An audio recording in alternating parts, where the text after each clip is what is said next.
this meeting to order. Thanks for being with us tonight. If you'd please stand and repeat the Pledge of Allegiance after me.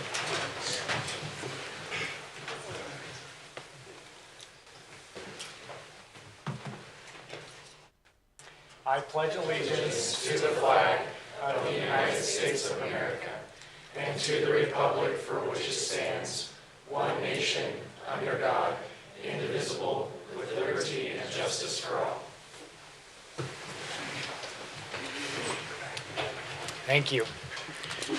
Rory, if you would call roll, please. Councilmember Robinson. Here. Gettle. Here. Brown. Here. Billings. Here. And Glover. Here. All right, thank you. And we'll move into the Unified Fire Authority report. We'll hear from Chief Larson.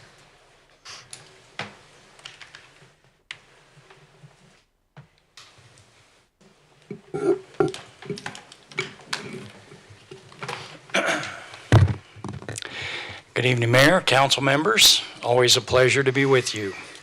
I have my quarterly report, the third quarter, and rather than belabor it since you're familiar with it, and in the interest of saving a little time for the length of the meeting we have tonight, I'll just kind of highlight some of the, there we go. Our call volume for the third quarter was 1,081 incidents. And you can see the monthly incident count for July, August, and September. And as compared to quarter 3 and 22, 22, 23, and 24. The incoming units, the top engine and truck responses, you see your stations 125 and 126 there at 543 and 444. And the top ambulance response, your ambulance at 126 at 789, 92% of the responses. Pretty significant. Can I go to the next one? Do I need to point? There we go. Go to the next one. Then, of course, our, go one more. The heat map, that's indicative of the areas where most of the calls occur. Of course, the 7200 South Corridor is always pretty high up there. So for brevity, I'll just end it at that for the quarterly reports. Any questions for me? Okay. Real quickly, our recruitment camp, it's right now, it's still going on. It's made up of 16 former part-time EMS and wildland employees, as well as some top-ranked candidates from the testing process. They graduate January 16th, and then we start another group of recruits on February 3rd with 36. So we're hiring quite a few here. I'll get a November safety message out to Laura so that she can distribute that on your social media. It's going to be related to Thanksgiving and safety for cooking during Thanksgiving, so be looking for that. And so I think that was quite brief, and I'll just ask if there are any questions. Okay. Not saying anything. Thanks, Chief. Thank you. All right, we'll move into the introduction of the Next Gen group, which is our Midvale City Youth Council. We've got a number of you here. You can come right up to the front. I know, don't be too shy. You can come stand up here. Just in the front here. Yep, I'm gonna make you stand up here, I know. And it came with plenty of learning curves. I really appreciated Mariah helping me out quite a bit last year. Now that we've got Vanessa on board, who's kind of working on all the youth-related stuff in the city. She's been kind of my point in contact of helping me out this year. But something I'm really proud of is last year we had 10 applicants and 10 participants, and this year we are about 30 participants. So this is not nearly the group that we have participating, which is really, really exciting. Hillcrest did a really very thankful to them for helping to get out the word. And I've been, so each one of these students had to go through an interview with me, and I was incredibly impressed with all of them. We have some serious change makers in this group who are all going to do really incredible work in their lives. They are all much further along than I was at their age. A lot of ambition, a lot of skill, a lot of smarts, and really just trying to put in the work, which I really appreciate. So with that, I'm going to make you all say your name and your grade into this microphone right here. I'm going to start over here, and we'll go down the line. Go ahead. It's great to be here. Hello to all of you. My name is Harit Satish, and I'm currently in 10th grade at Hillcrest High School. Thanks, Harith. Hi everyone, I'm Vitalia's son and I'm in 10th grade at Waterford. Hello, my name is Noor Naji, and I'm in 9th grade at Hillcrest. Hello, my name's Zaira Sayed, and I'm at 9th grade at Hillcrest. Hi, my name is Atticus Bradley, and I am a junior at Hillcrest. Hi, my name is Jonathan Orlanandam, and I'm a junior at Hillcrest. Hi, I'm a junior at Hillcrest. My name's Samita. Hello, my name is Andrea Contreras and I'm in 12th grade. Hi, my name is Pamela Vila, and I'm a 12th grader.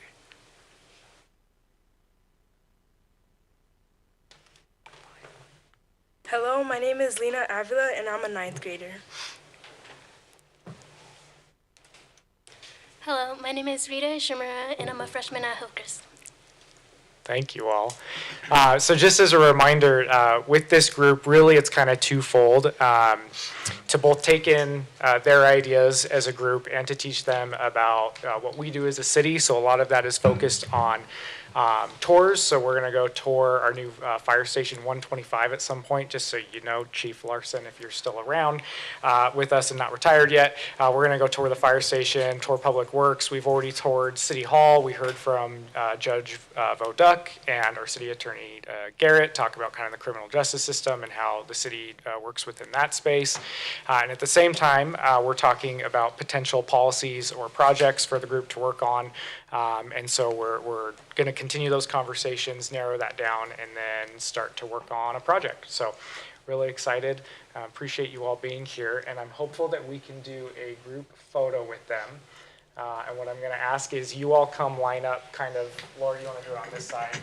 Council and I will stay up here, and you all can come line up kind of on this side of the mic. You want me up here? What? You said come over here. No, sorry. You're going to be where you usually are.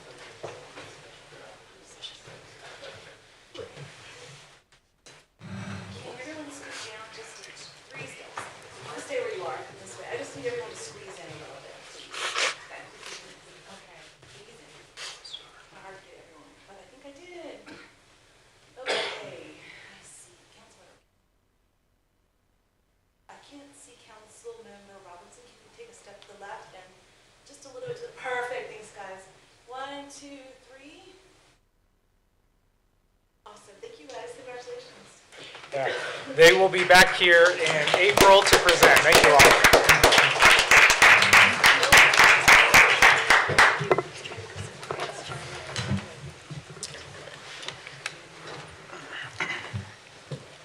Okay.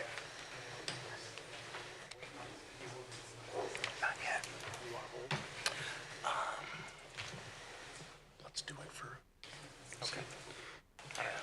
All right, we've got a kind of fun agenda on our hands with some public hearings that we can't do until 7 p.m. And then we know we've got some folks that want to give public comment.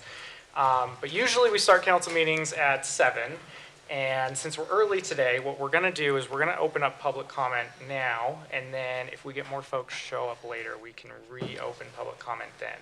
So we have anybody in the room now that would like to give public comment. If so, you can step forward to the microphone, state your name for the record, and you'll be given 3 minutes. I'm going to ask IT to have a timer ready just in case. And I think Amy is still on her way, right, for I think so. you guys. I can get us started. I don't know exactly when Okay. Did you guys want to go like back to back to back? Yeah. Okay, so maybe we can wait until she's here She's here. to start. Okay. Okay. Anybody else? Okay. We'll move on into reports. Mine, super quick, I had lunch with 126, who is mostly out in the hall with the captain in here.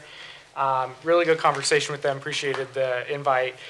They wanted to make sure that you all knew as the council that they're more than welcome to host you for lunch or dinner anytime you'd like, or for a ride-along. And if you're really lucky, and if they let you, I'm not sure this is a real offer, so I'll say that up front, but if they let you stay the night, they will give you the haunted room that is apparently in that fire station, where some ghosts can stand over your bed. That's what I learned while I was there today. So consider it, but I really appreciated the time. It was good to be able to talk with them about city stuff and everything going on with UFA. Councilmember Billings. Just really quick, I just wanted to let the kids from Next Gen know how excited we are. I think it's really exciting for you to take an interest in this. It opens up a lot of doors, and when you start at local government. So welcome. I'm excited to see what you accomplish through these next few months. Thank you.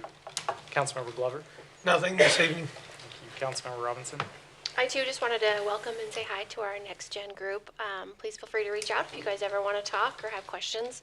We're always happy to discuss what we do and how things work, and we love seeing people get involved. So this is very important to us. That's all I have. Oh, you'll be getting invited to one of our meetings, so you can talk about what you do and how you got involved. So don't worry. Councilmember Brown. No. Councilmember Gettle.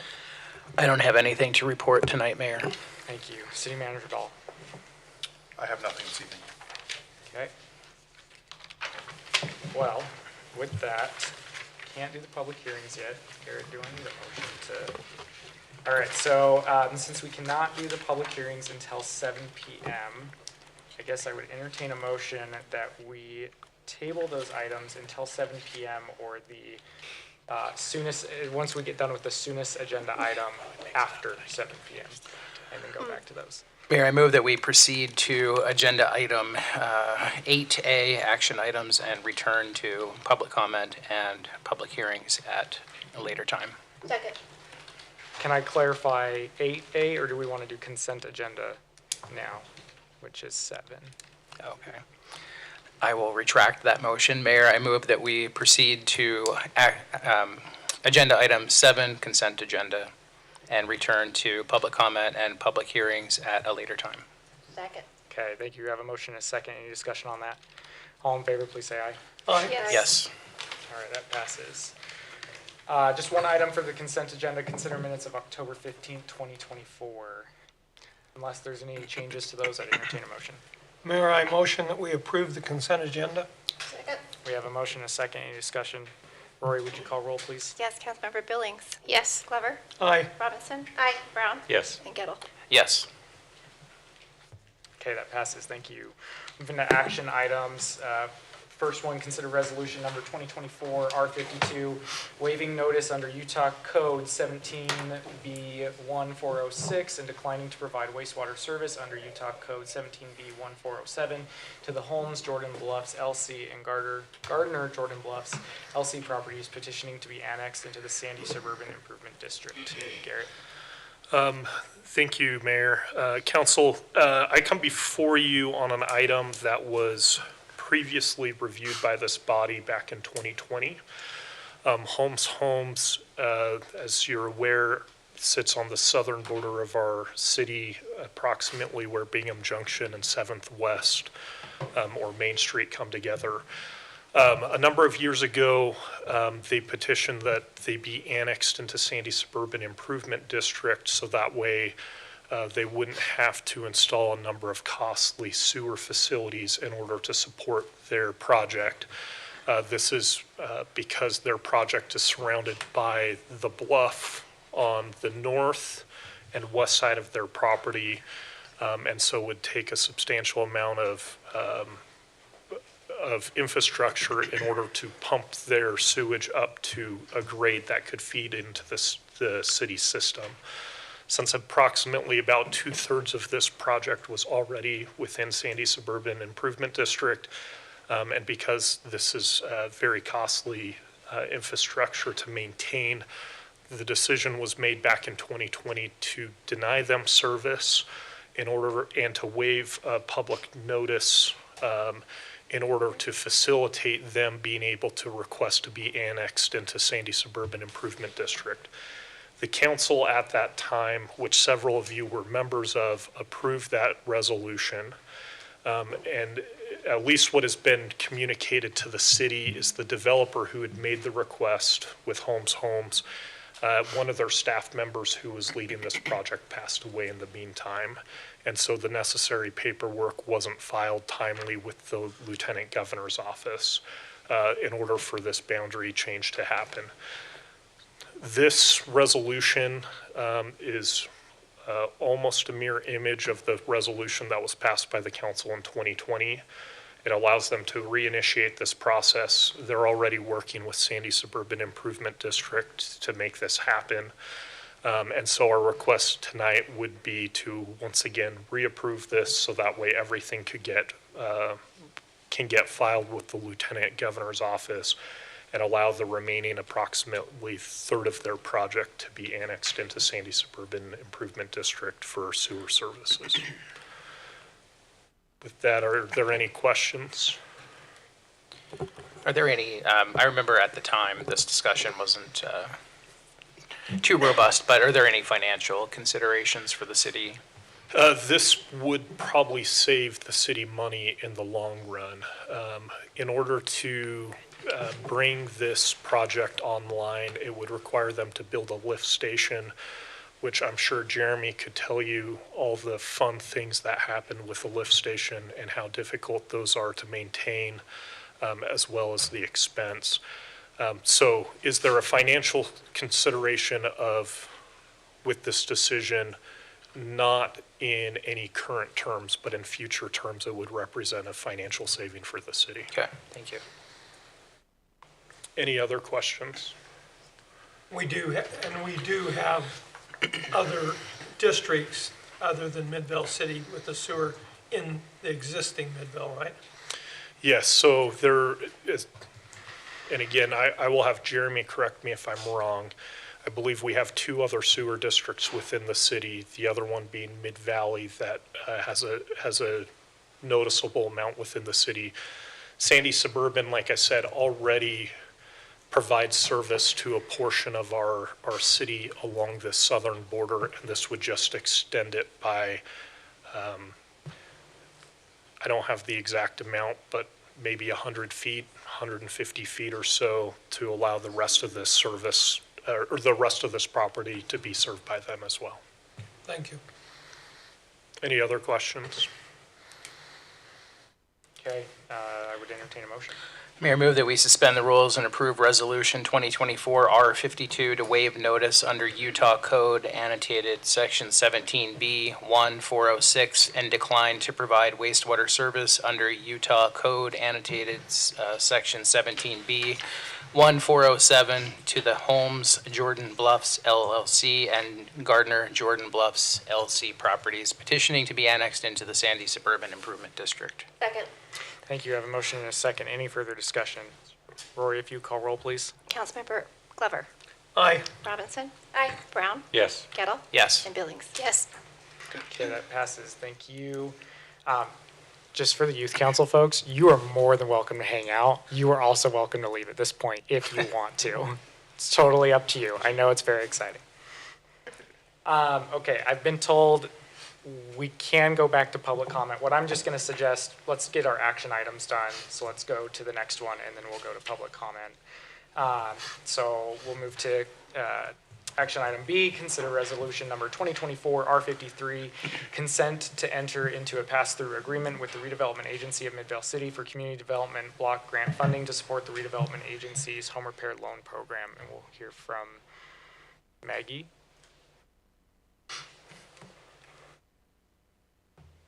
Maybe.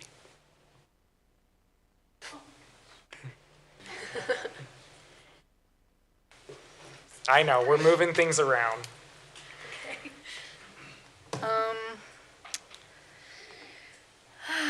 Give me 1 second.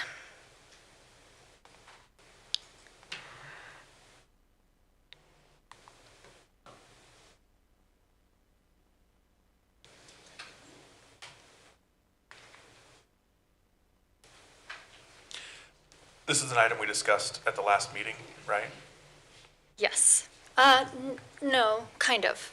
So I'll just start talking.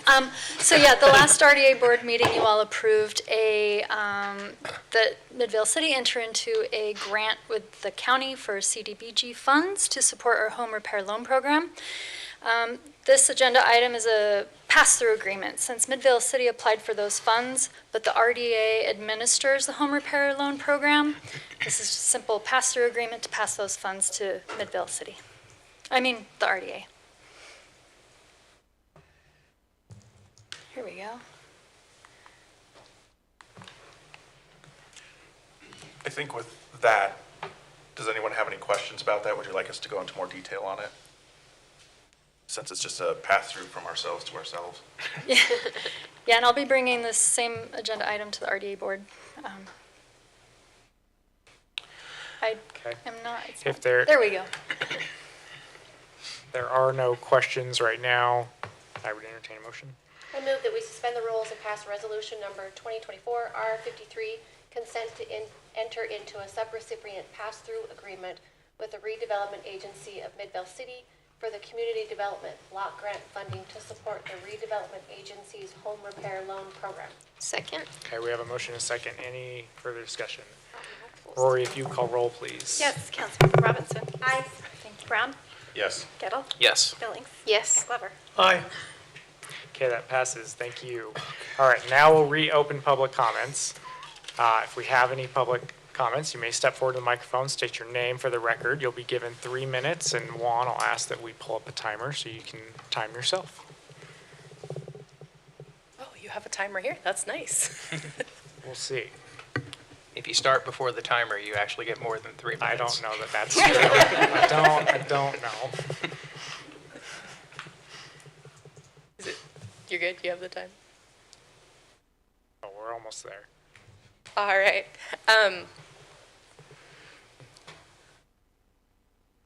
Here we go. This is nice. My name is Sarah Hammond. I'm a resident of the Jordan Bluffs condos just down the hill.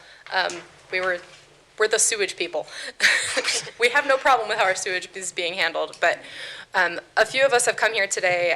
Myself and another person will speak, and then we have several residents here in the room that could stand up and show that they're from our same neighborhood. We have a few frustrations with the way that Holmes Homes and the HOA that they have contracted are handling things. It's a few key issues, specifically parking and amenities.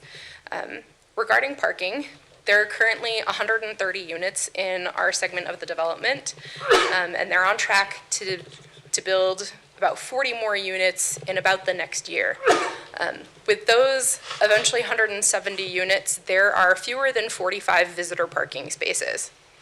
And the assigned parking spaces for each unit has 2 assigned spaces, but they are not side-by-side parking spaces, they are end-to-end parking spaces. A lot of residents have found this parking configuration really difficult to use, and organically, a lot of the resident parking has overflowed into the visitor spaces. It's become a really snug parking situation. In addition, the 2 assigned parking spaces per unit doesn't account for the fact that we have a lot of roommate groupings living in our development. And throughout the entire county, there are more and more households that are several adults living together as roommates, or a couple and a friend living together. So 3 adults, 3 cars, only 2 spaces. It gets cramped really fast. So we've approached, let's see, and then I'll touch on the amenity situation. The HOA, we're all currently paying about $200 a month in HOA dues, which is, it's covering sewage and landscaping and exterior maintenance and not much else. And Holmes has told us a lot of stories about what amenities are going to be available eventually, but they keep changing their story and changing their timelines. And so there are a lot of amenities that we're getting billed for right now that don't even exist yet and may not exist for several more years. And we know that there are some things that we'll be able to do years from now when the residents take control of the HOA. But until then, we've tried really hard to get some response from Holmes on adjusting the site plans to address these issues now, and we've gotten very little help from them at all. They've really just frozen us out. One of my fellow residents will come forward with some suggested solutions.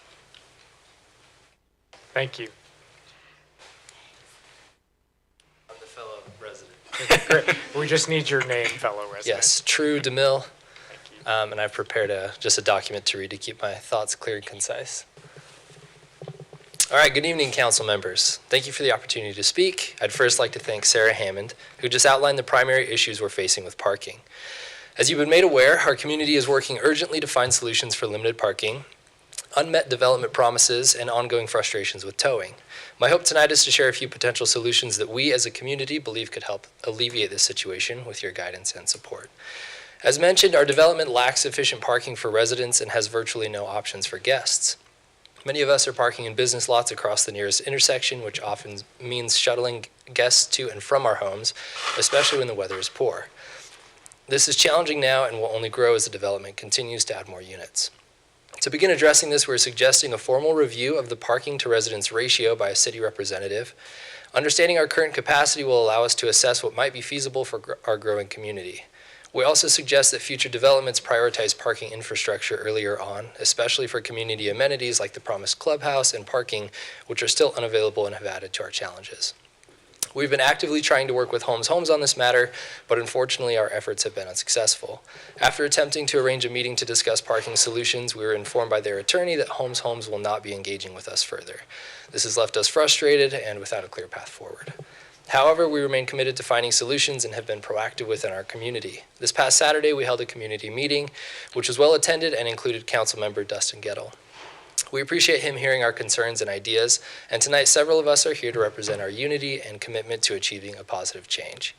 With the council's help, we believe a few potential options could improve the current situation. One idea is to consider using the last remaining undeveloped lot within our complex for additional parking, which would increase parking availability while simultaneously reducing the number of units that require spaces.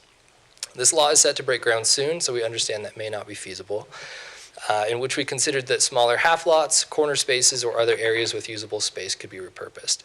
Alternatively, Bingham Junction, a 4-lane road with relatively low traffic in our neighborhood, could potentially be narrowed to 2 lanes, adding diagonal parking on either side. Lastly, we'd like to reemphasize the issue of towing. Initially, towing helped manage street parking during construction, as homeowners were frequently blocked in by construction workers who couldn't find parking spots. However, towing now primarily patrols at night and often impacts residents more than it alleviates our concerns. We'd welcome the idea of something like parking passes for residents and visitors to help manage space more effectively, or perhaps suspending towing until better parking solutions are in place to relieve some immediate pressure. Residents' experiences with the towing company have been brutally unforgiving, which adds significantly to the cost of living in this neighborhood. Thank you again for listening and for your dedication to our community's well-being. We're here to work alongside you and look forward to exploring these options together. Thank you. Do we have any other public comments on that item? I have a couple questions for that item, but I don't know if you want to assign a group speaker so you can answer maybe. Come back up, True or Sarah. Okay, great. So one is, I would like to see this in person, especially, I mean, the tandem parking spots was an interesting one. Just right now, for all of your awareness, there's been a lot of pressure from the state legislature on cities to reduce parking requirements, and them saying they may take it over or define what a parking spot is and tightening that up. Part of the conversation that has been happening is around tandem spots and saying that they may require that we have to accept tandem spots as 2 spots, and cities are making this argument of really what happens is you use half the garage for storage, half the garage for your car, and you are out of parking. And so there's the League of Cities and Towns, they represent cities, and they've been asking for examples from cities of being able to come with photos and whatever, so we can try to show legislators, these are the challenges from what you are proposing. So I don't think any of us, well, I can't say that fully. I think everybody up here understands, and there's other challenges that we are facing, but being able to have some of those examples is helpful. It's not a quick fix. It's not something the legislators are all of a sudden going to say, oh, we totally get it, we'll change direction. But being able to have those examples is something that we keep, all cities are kind of getting asked for, so that would be helpful. Great. On the towing, do you know, I mean, is that the property owner putting in towing, or is that the, I don't know. So I believe it was the property owner. We as a community have a forum. We requested that something be done about the construction workers and vehicles that were locking a lot of people in. A lot of people had a hard time just getting out of their homes because of the lack of parking. So it's Legacy Towing is the company. I believe it was put in by, I think her name is Melissa in our forum. I believe she's on the HOA, like the stand-in HOA, third-party HOA board. You can come and interrupt, Sarah. Yeah, go ahead. You might know. So the towing company is contracted by the HOA, and so we recognize this is something we can change when we eventually have control of the HOA. But I just wanted to make sure that if it was like our officers saying, going down there. It's not your officers. So we bring it that's up really helpful to as an know. example of how homes and this HOA company that they've contracted are handling things in a way that's hurting us residents and isn't really solving our problems. And if I can just add, so I went there Saturday to be part of the community forum, which was very well attended, and I want to just give you guys a lot of accolades for organizing that. You know, that's the type of thing we as elected officials love to see in our neighborhoods, and you know, here we are having this discussion, so I think it was a very fruitful exercise. However, that said, you know, even going there was Saturday, 3 p.m., there were 2 open spots for me to take as a guest, and one of them just opened because the person left just as soon as I got there. So, you know, if that's how it is on, and I know Saturdays and Sundays in any community like that, my own included, you know, those are the days where, you know, people either are home or they're out, so it's like 50-50. But, you know, I was there, I witnessed, like, you know, there are definitely a lack of spots in this community that's reminiscent of some of the other newer developments that we have here. And as I tried to explain, and I think you guys know, as the mayor mentioned, you know, a lot of it is our hands are tied by the state legislature. You know, we would love to require more parking, but you know, statutorily we can't. Sure. But you know, this is a good exercise in trying to figure out creative solutions to the problem.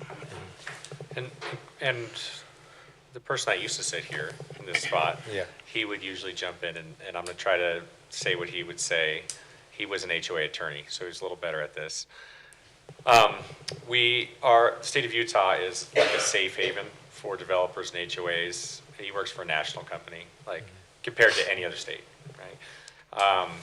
So the current sort of builder HOA situation that you're dealing with before you take it over, with that third party, I think it has like a 10-year tail or something along those lines, which by the time you guys take it over, you will have very little to do to enforce against homes. Sure.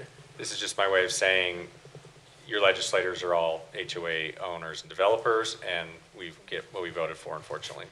And it's a state that protects HOAs more than any other state, and through developers. So that's a bigger issue, but you should take that into consideration at all times. Okay, thanks for that comment. Both of your points we recognize, and so we acknowledge that there's only so much that the city can do, but we really hoped to just raise a voice of warning that our experience as buyers and residents of this builder is that they are not doing right by us. They're just trying to churn out units fast and cheap, and they have no interest in helping us make it be a good place to live. So, thank you for your comments this evening. I'm going to have our community development director step out into the hall with you afterwards, just so that you guys can connect and we can start sort of looking for the areas where we do have some ability to help or at least have a conversation. Great. Thanks so much. I appreciate that. Thank you. Any other questions? Okay. Good. Any other public comments? Okay. While we're in this space, Kai, Elijah, I don't know that you saw that we started at 6. So why don't you both come up and you can state your name into the microphone and your grade. Also part of the youth council, if you can't tell. So my name is Elijah Bustamante Martinez. I apologize for being late. It was a misunderstanding. Thought it was 6:30 instead of 6, not 6 instead of 6:30. However, I'm a student currently attending Hillcrest High School as an 11th grader. Okay, thank you. Hi, my name is Kai McMullen. I'm also a junior at Hillcrest High School, and I apologize for my tardiness. That's okay. Have a good day, guys. We did initially tell them 6:30 because that was when council was planning. We were planning to start council initially, and then when we bumped it to 6, I had to re-communicate, but I had a feeling that might happen. So that is all right. Appreciate you both being here. You're welcome to hang out. You're welcome to leave. It's totally up to you. I think since they were late, they have to stay at least another half hour. That's true. I like that. Okay. Moving on to our discussion items. Discussion item A, discuss establishing a time and place to hold regular city council meetings, designate the mayor pro tempore, and adopt the holiday schedule for the 2025 calendar year. We'll hear from Rory when she's ready.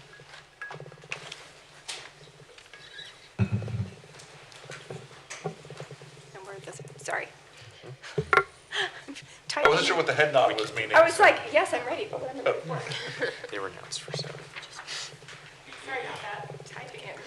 Talking is not the best. So this is the 2025 calendar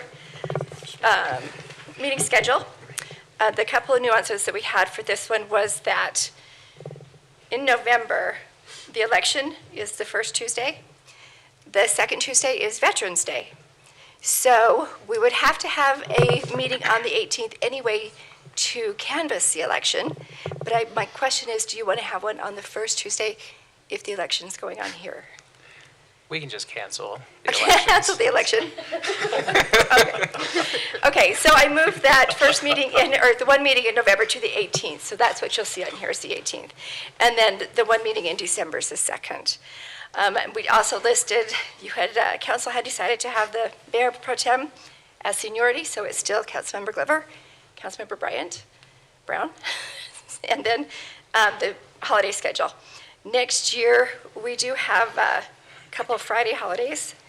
The 4th of July, we will split on Thursday or Monday. And then on the 26th, which is the day after Christmas, since we're all off, we're going to take the holiday on the Christmas Eve. So that's there just in case you're wanting to know what that is. And then for the RDA, MBA, those are always just going to be held after council meeting or as designated. Any questions? Since we have time until our 7 p.m. public hearing, I am just going to throw out, I have said this before, the school district always meets on the same days as we do. And I've mentioned in the past of like maybe changing the day that we have our council meetings to a Wednesday or Thursday instead of Tuesdays, as other cities do. There's a number of them who have meetings on Wednesday and Thursday. So I don't know if we're all married to the idea of Tuesday or if we might think about that in the future. Because in my opinion, Tuesdays are often a very, not to mention that the school district, another entity that sometimes people have to choose which one they want to go to. But Tuesday just tends to be like a busy kind of government day. You know, there's a lot of the meetings that we have as council members are on Tuesdays for like the external organizations we meet with. So I don't know. I would be open to, I'm not married to coming on Tuesdays. I'm not sure if that's just more convenient for those who work here in City Hall and those of us up here. I don't know. No one's talking, so I'll just. I'll talk for you. I'm not married to Tuesday either. For me, it would be what's best for the city staff. I Yeah. would be, if Tuesday is what works best for them, then great, I'm here on Tuesdays. I'm gonna be here anyway, so I guess just tell me what day to show up. That's how I am too, yeah. I definitely think the staff is a high consideration, but really should be what's best for the residents, right? And then I can see an argument for both sides, where Councilman Gettle makes a good point that there's overlap, but it's been Tuesday for like a century. So, Councilman Glover, I think your entire time has, not trying to make the jokes I normally make. It's only 99 years, not a century. Was it always Tuesday when you were on council? Always been Tuesday, every time. So, you know, but they could relearn a new day as well. But, I don't know. I'm open to discussing it, I guess. Just my 2 cents is that I think the school district should move their day. But the other thing is that A second. I do think that there is no good night. There'll always be something. I think that'll be some sort of conflict. That being said, I don't right off the top of my head have any aversion to moving it to a different night, and I can't think of anything right offhand that would automatically make that problematic. And I guess it would just be a matter of if that is the council direction, then we can look into that and come back with an option.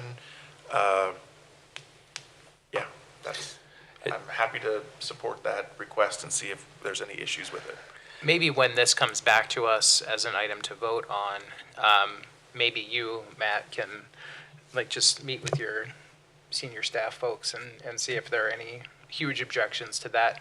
That can at least, you know, give us some information to go on. Personally, I think if it were, you know, my decision alone to make, which it's not, obviously, but I feel like we should do another day, like Wednesday would seem to make more sense. Or, you know, have a discussion with the school district and say, you know, it's only a problem once in a while where they have like an important meeting and we have an important meeting, and then people just, you know, they have to choose one or the other. And I don't think that's necessarily fair to Could we folks. just change the Tuesdays that we do it on instead of the, whatever, Like- first and third, go second and fourth? That's another option, yeah, instead of. I thought they did every Tuesday, the school district, so I don't I know. think they have a workshop. They meet every week, but one of them's like a workshop and one of them's a regular meeting, as I remember. The one thing that is funny about having Tuesday is election's always on Tuesday, and we always go, let's not have a meeting on that day, right? Where if it was any other day of the week, we would never have the automatic not have meeting situation, if that makes sense. I mean, I'm open to discussion, I don't know. Wednesday, I guess, would be the only one I would sort of consider. Is there a cultural events, religious, other, that Wednesday's the primary? It seems like that was a thing. No, okay. I don't know, I'm not the. Yeah, well, I'm just asking if anyone could weigh in on that. I don't know. I thought that was Wednesday was a night where. Tuesday, Wednesday, or Thursday night can be. Monday night is not, for some, for the prevalent. You know, but I don't want to do it on Monday. That seems hard. Well, I feel like Monday has at least 6 national holidays. Yeah, that's a good point. That's a bad day. So Matt's like Monday, yes. Wednesday. Okay.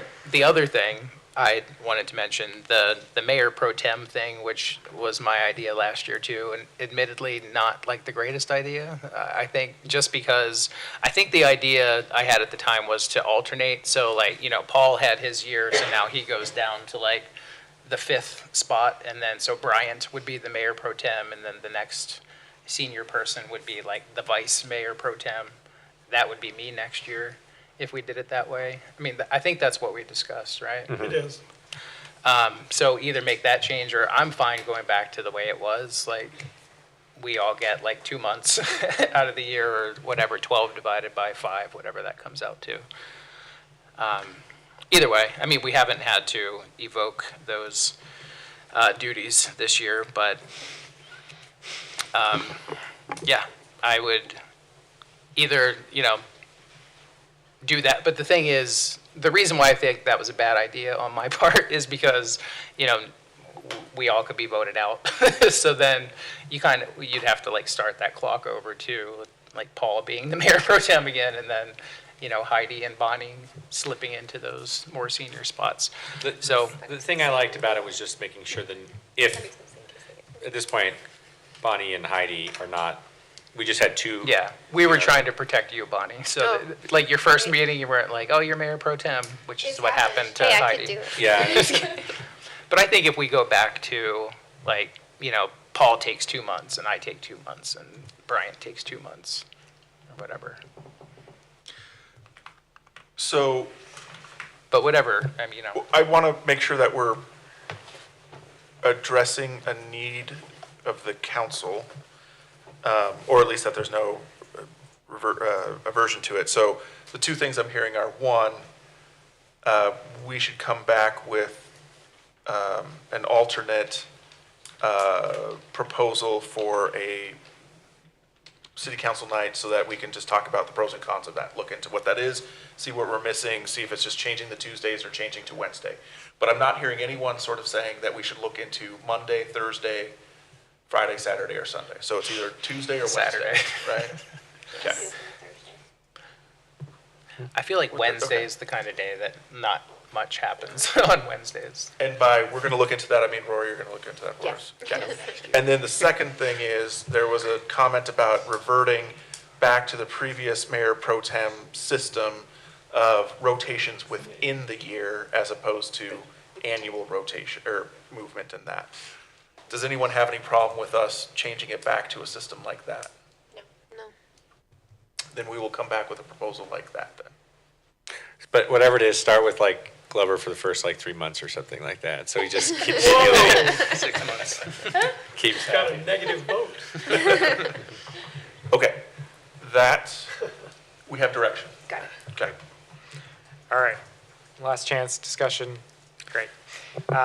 Item B, discuss business and property safety and security improvements, reimbursement program funded through the Homeless Shelter Cities Mitigation Fund. We'll hear from Matt. And Councilmember Gettle, way to kill 12 minutes on that one. I could do more. We know.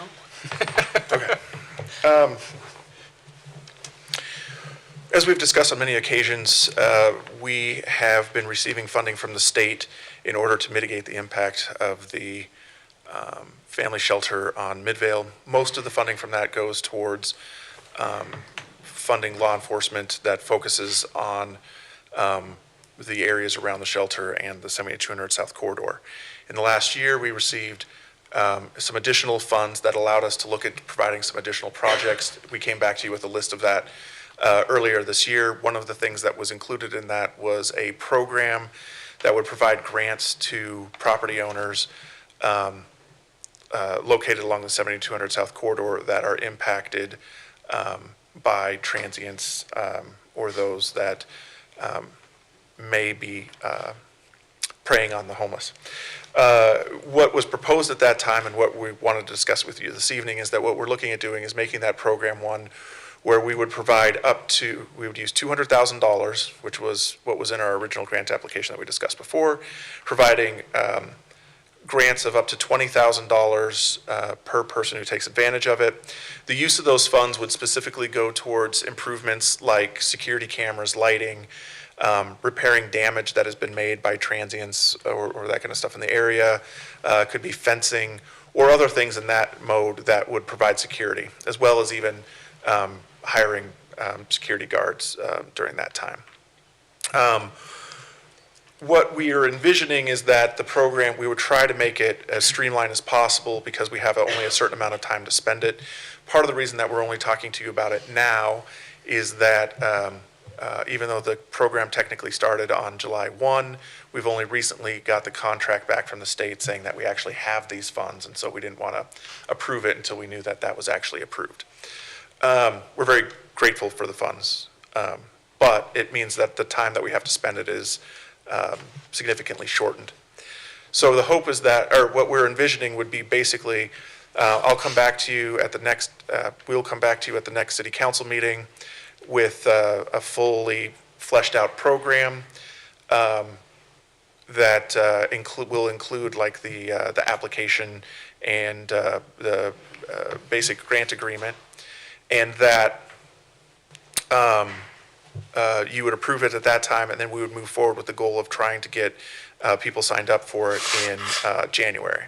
One of the other things that we're doing to streamline this process is that we would plan on it being administrative, the applications being approved by staff.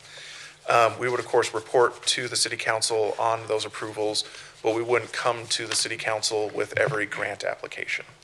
And then, of course, when you approve the program formally, that will make it very clear the kinds of things that you want to see the program used for. And that way, when we provide those grants, we know that it'll be used appropriately. In addition to that, of course, we'll have the standard requirements as far as proof of payment, proof of completion. We'll have to approve the plans in advance and all of the sort of standard things that we require for grants. So the big question just tonight is, does the broad strokes of this $20,000 up to $20,000 for property owners along the corridor for the types of uses that I mentioned, and that it would be staff approved, are the biggest things? Does anyone have any issues with that? I just want to clarify, this is not necessarily corridor, but half-mile radius. Thank you. I apologize. Half-mile radius around the shelter. Thank you. Half-mile radius. And then we can have a discussion about, like, so in my mind, I was like, oh, maybe we could use some of this for lighting along the Jordan River Trail, which we seemingly could never find money for. But is that something? It's not finding the money. It's putting it in a way that it doesn't get removed immediately. Yeah, but that's something perhaps, but does it have to be related to, because there is a business there, there's the IHC Supply Chain Center, but do they have to request it and say like, hey, we have some unsheltered activity?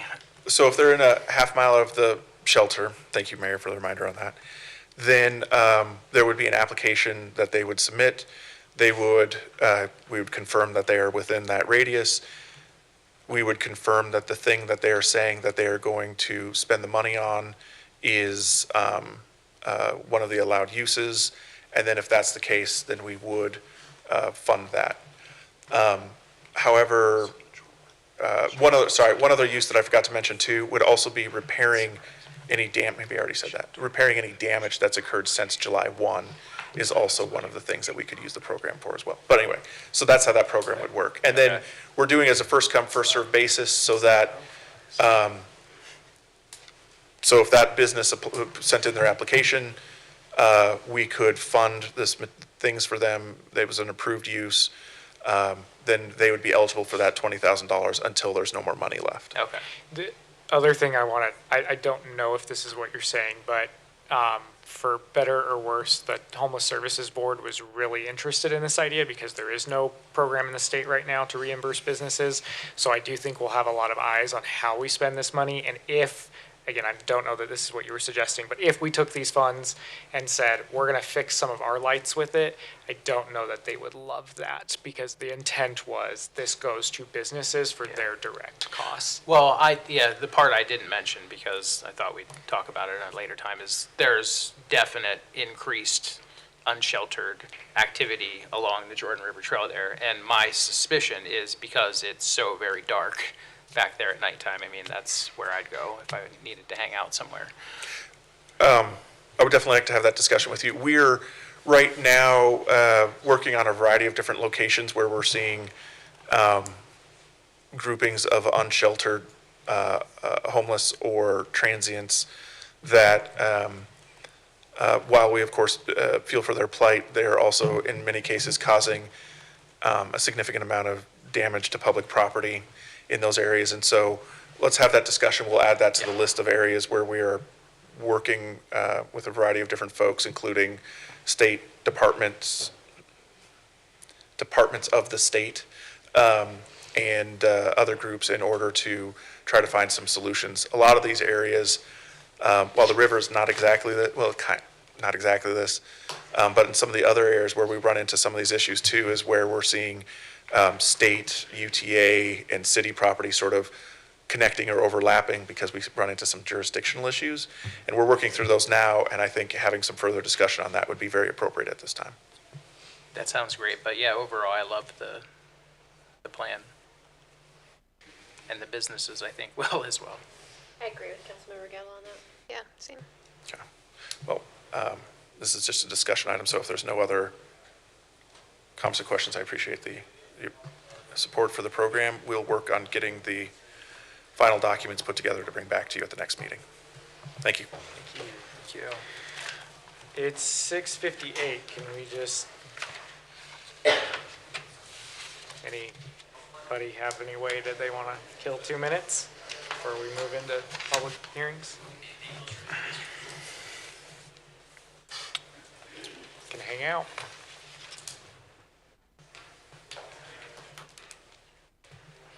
How about that Utes game? How about it? Couldn't help myself.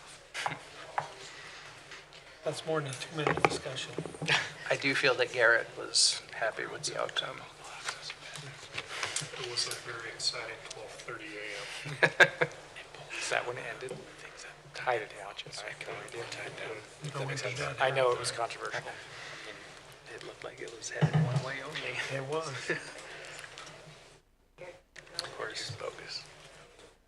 I texted Bryant and I was like, I texted Bryant and I was like, so if the Utes win, like that salvages some of the season for you, right? And then they didn't score after I sent him that text. He was like, you jinxed it.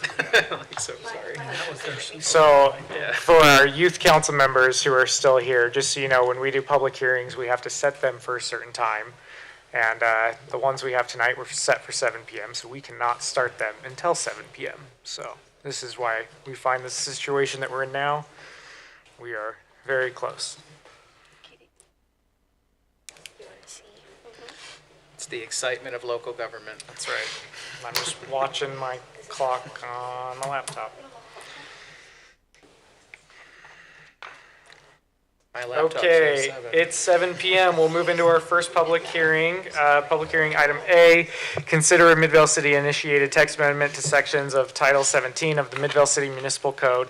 This amendment moves home occupation standards from individual zones to section 17.6.4 and clarifies in the use section of each zone that some uses are subject to standards in chapter 17.6 supplementary regulations. We're going to hear from Johnny. Thanks, Mayor. Excuse me. So this is part of our ongoing effort to help clean up, obviously, our zoning ordinance. So this amendment is to move, as Mayor read off, the home occupation standards from the zones to the chapter we created earlier this year, supplementary regulations. As part of this, we threw a verse. It's not working one.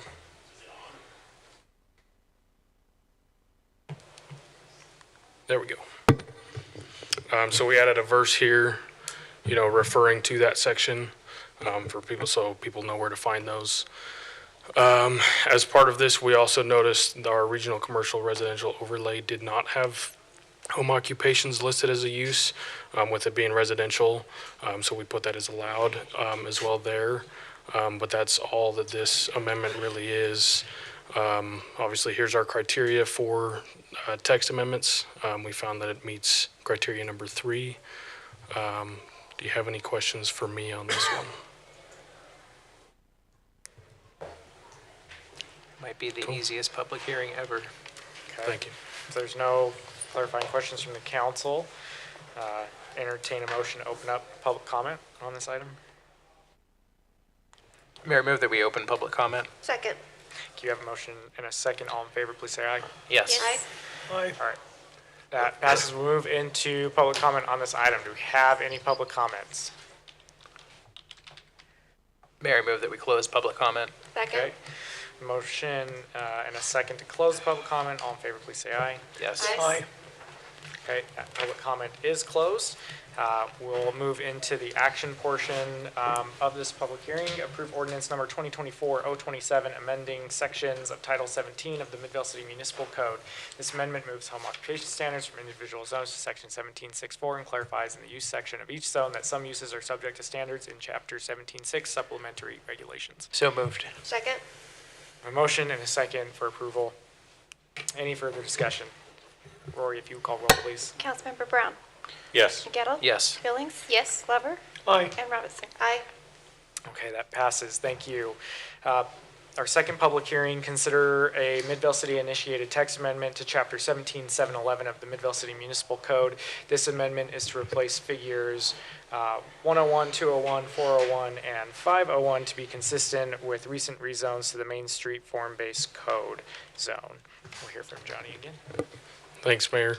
So this is just some housekeeping with the recent rezones to the Main Street form-based area, with the boundary obviously getting larger. Our figures needed updated. So the maps that are being updated is obviously the boundary, the form district map, aligning what areas were recently rezoned into what form district, which is Main Street or Town Center core. The street type, just extending those where so needed, and the frontage map for also those properties. Any questions for me? Any questions for Johnny? I'd entertain a motion to open up public comment on this item. Mayor, move that we open public comment. Second. We have a motion and a second. All in favor, please say aye. Yes. Okay, we'll move into public comment. Do we have any public comments on this item? Mayor, move that we close public comment. Second. We have a motion and a second to close public comment. All in favor, please say aye. Yes. Yes. Okay, public comment is closed. I'll move on to the action portion of this item. Approve ordinance number 2024-028, amending chapter 17-711 of the Midvale City Municipal Code. This amendment is to replace figures 101, 201, 401, and 501 to be consistent with recent rezones to the Main Street form-based code zone. Any further discussion? So moved. Second. We have a motion and a second for approval. Any further discussion? Rory, if you would call roll, please. Councilmember Gettle. Yes. Billings. Yes. Glover. Aye. Robinson. Aye. And Brown. Yes.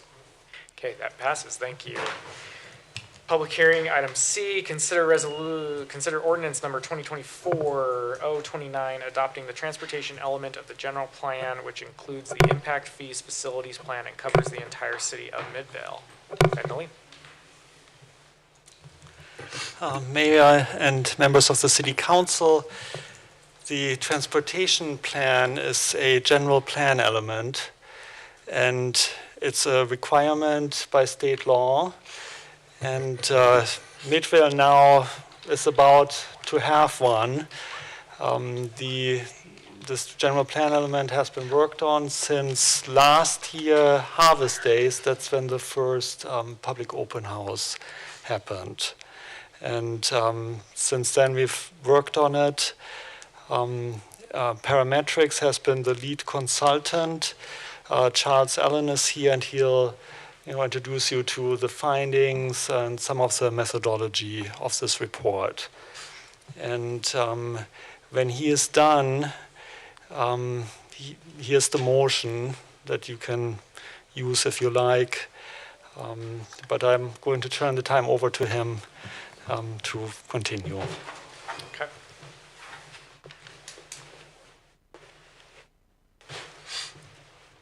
Thank you, Vandeline. Thank you, Mayor. Thank you, Council. It's good to be here today. I have a presentation that goes over the highlights of the Transportation Master Plan. I'm excited to share it with you this evening. So we have a presentation that should be loaded up here in a minute, but as Vandeline mentioned, this is... Will you just say your name again? I don't think I did. Yeah, sorry about that. Yeah.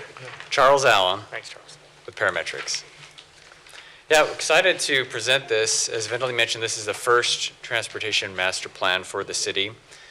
Transportation was last evaluated citywide for the general plan update in about 2016, so it's been some time. A couple other things that are unique about this plan is that Midvale is a largely built-out community. So we took a little bit different focus in this plan as we've done for other communities that have a lot of, pending development. They're sometimes on the fringe of the Salt Lake Valley or other communities along the Wasatch Front. So our focus tended more towards developing a balance between vehicular movement and bicycle and pedestrian movement, where other master plans sometimes just focus on how do we get the roads to support these just exploding communities on the edge of the city boundaries. So our public engagement process has been a lot of fun. As Vandeline mentioned, we started back in August at Harvest Days, and we also had another booth at the 2024 harvest days. So we're excited to participate in both of those. We held a public presentation here in August, and we've had a presence on the Engage Midvale site, and we've also conducted a public survey throughout this process that brought some valuable input from the community. The outline of today's presentation consists of this. We'll talk about the goals of the Transportation Master Plan. We'll discuss briefly some existing conditions data, move into a discussion of future conditions, which really lays the groundwork for the recommendations of the plan. And those recommendations consist of roadway projects and active transportation projects. When I say active transportation, I refer to a movement through walking, cycling, rolling, such as scooters and other devices. It's kind of a catch-all phrase for all those types of modes. We'll talk about roadway cross-sections and project cost estimates, and then lastly, a performance report card. So the goals of the Transportation Master Plan are presented here. We actually presented these to the council almost 1 year ago to the day and got your comments on them, and these are the goals in the final form. They lay the groundwork for the recommendations of the plan and also the performance report card that we'll discuss at the very end. So in terms of existing conditions, one of the things we like to measure is level of service. And this is a measurement of how a roadway or intersection operates. It's an A to F scale, so like our grades at school, A is free flow and F is failing. But when we're planning roads, we sometimes shoot for D or better. Most parents would cringe at that, but in transportation planning, it helps us find a good balance between overbuilding and also accommodating travel needs at many different times of day. So this graphic shows the existing conditions level of service as modeled by a regional travel demand model. And we see that most of the roads are doing fairly well, but there are some trouble spots. We did an inventory of active transportation facilities, and they're noted by the green lines in this map. If you're looking for the green lines, they're mostly on the left or the west side of the city.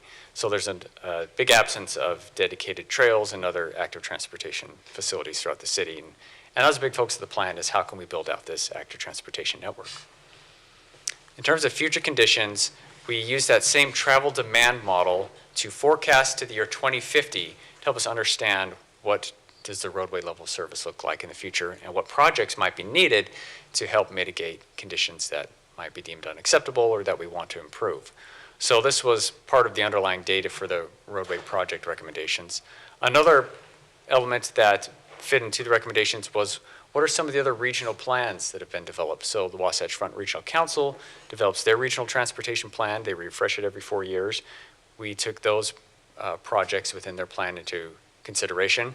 As shown in this map, this is a snippet from their plan and shows the widening projects in red that they have in their plan currently, new construction projects in the greenish color, and then lastly, operations projects in purple. Operations projects tend to be projects that don't impact the footprint of a road. It might be a signal timing focus or something else to try and get more efficient movement on a roadway without building additional lanes.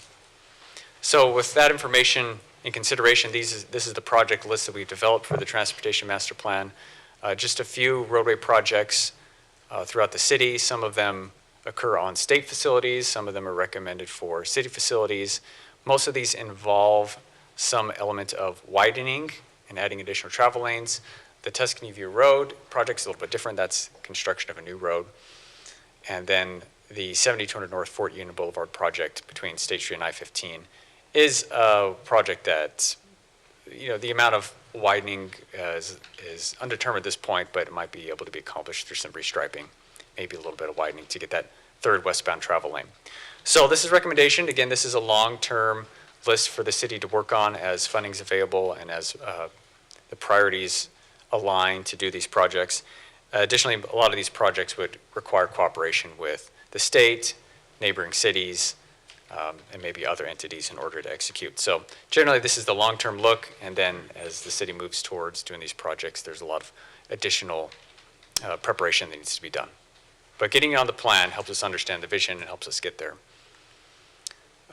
This is the level of service outlook again with those projects in place. So you can kind of flip back and forth between the level of service for 2050 without any of these projects. We call it a no build, and then this is the build condition. And we see some improvement on city roadways, though some roads continue to be trouble spots like Fort Union around I-15. That continues to be a pretty congested area even into the year 2050. The active transportation recommendations have a lot more projects than the roadway list. This is a map of all the active transportation improvements within the plan. Harkening back to that earlier figure with just a few active transportation facilities that are in the existing conditions, we have a lot of work we can do to increase the comfort and ease to move through the city.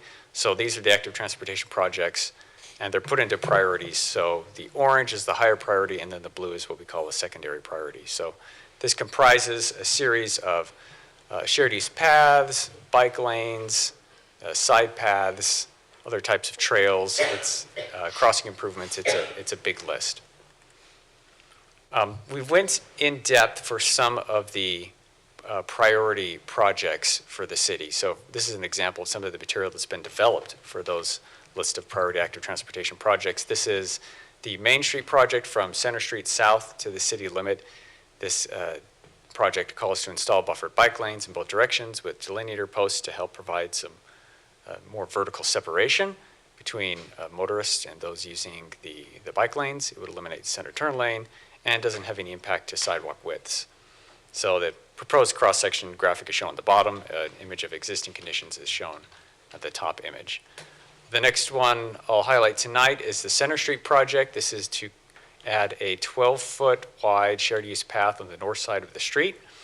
And this would be separate from the road by an 18-foot park strip, and the roadway gets narrowed to 2 travel lanes and a center turn lane with some improvements to sidewalk width. So this provides a very nice east-west facility that links the city as well as regional components in the valley. So a pretty cool project. Onto the roadway cross-sections. The current roadway cross-sections are defined in the city's standard drawings, and they're indicated by this diagram you see on the page, and also by the little table here in the yellow rectangle, which I blow up here. Really, this is just a kind of tabular way to identify what are the flavors or types of roads for Midvale City. So we've got different classifications: minor, feeder, collector, et cetera. And each of them has their own defined elements. So the pavement width is defined for each type of road, and the park strip width and the sidewalk width. We wanted to make this more visual and useful for the city, and also provide a way to help the city understand how does some of those active transportation projects integrate with these different classes of roads. So we took those different classes and we combined them with these active transportation treatments like cycle tracks and bike lanes and side paths, and then developed graphics that show how these could be integrated together. So how do we have a 106-foot minor arterial with a buffered bike lane? Here's a graphic to help us understand what that could look like. Or what do we do if we want a shared use path with this type of functional class? So this is just a small snippet, but there's lots of different combinations of the functional classes and active transportation facilities that are within the plan.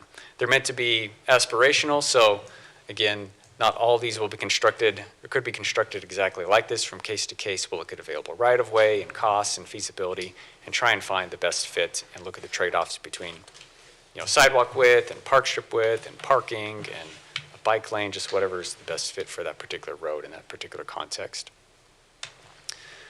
We went through and developed some detailed project cost estimates for all the roadway projects and the priority active transportation projects. This is an example of what this looks like. There's a cost breakdown of a Main Street project on the left and then a 700 West roadway project on the right. So these can help the city to plan for gathering funds to do these projects. We also looked at a variety of funding sources that the city could explore. The one I want to talk about particular tonight is impact fees. It's a common vehicle that cities use to get money from developers to help pay for the infrastructure that's needed to support that development. There are specific requirements for what you can charge impact fees for and what the types of projects that you can apply impact fees to. We took a look at those requirements and evaluate them against the projects within the Transportation Master Plan, because it has to be part of a 10-year capital facilities plan. And we looked at those strict requirements, and we found that we're going to have a tough time because all the projects on our roadway list aren't eligible for impact fees. There's a couple of them, as noted here, that aren't eligible because they're state facilities. You can't use impact fees on state facilities.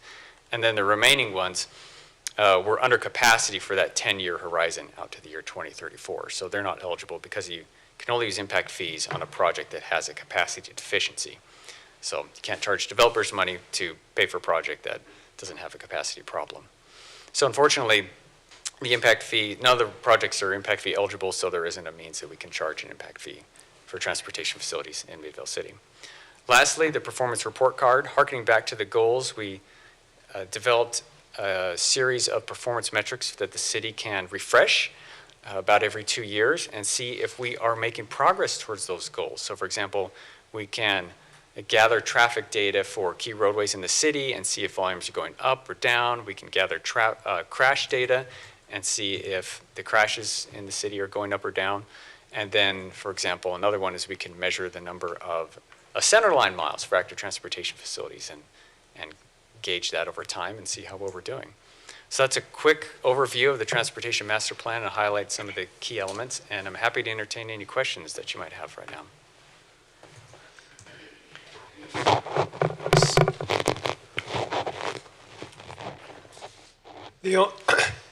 I mean, the one that I'm most concerned about is 7200 South. I mean, that thing is always backed up, and it doesn't work.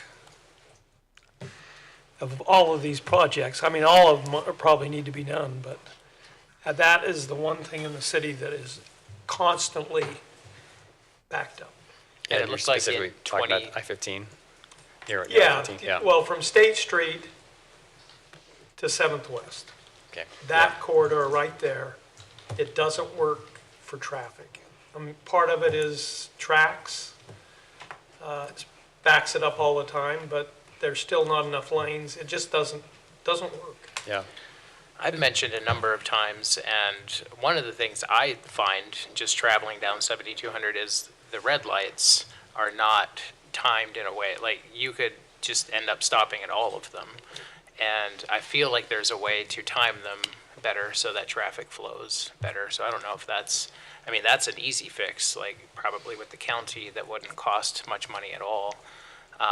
It was a little striking that even if we take these recommendations, 2050, 7200 still red in that build out thing, so. Part of the problem there are those tracks, so the timing changes all the time. Yeah. It doesn't stay constant. Unless we have flying cars in 2050. Maybe. So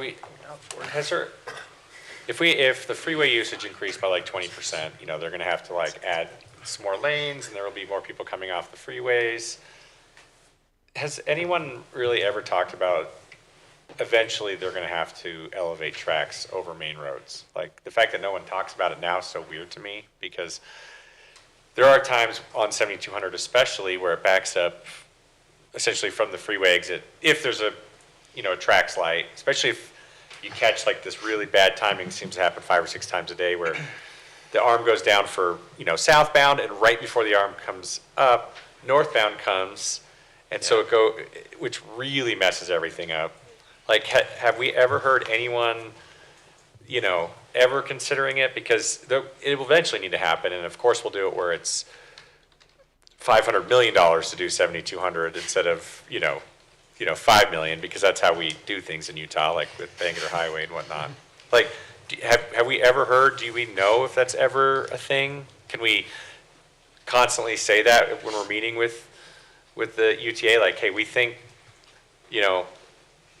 at least in Midvale, we have 3 areas that should probably be elevated. I'm sure West Jordan feels that way. Like, running through Redwood makes no sense to me. But has anyone heard? It's a good question. I know UTA's been going through some short-term and long-range planning efforts.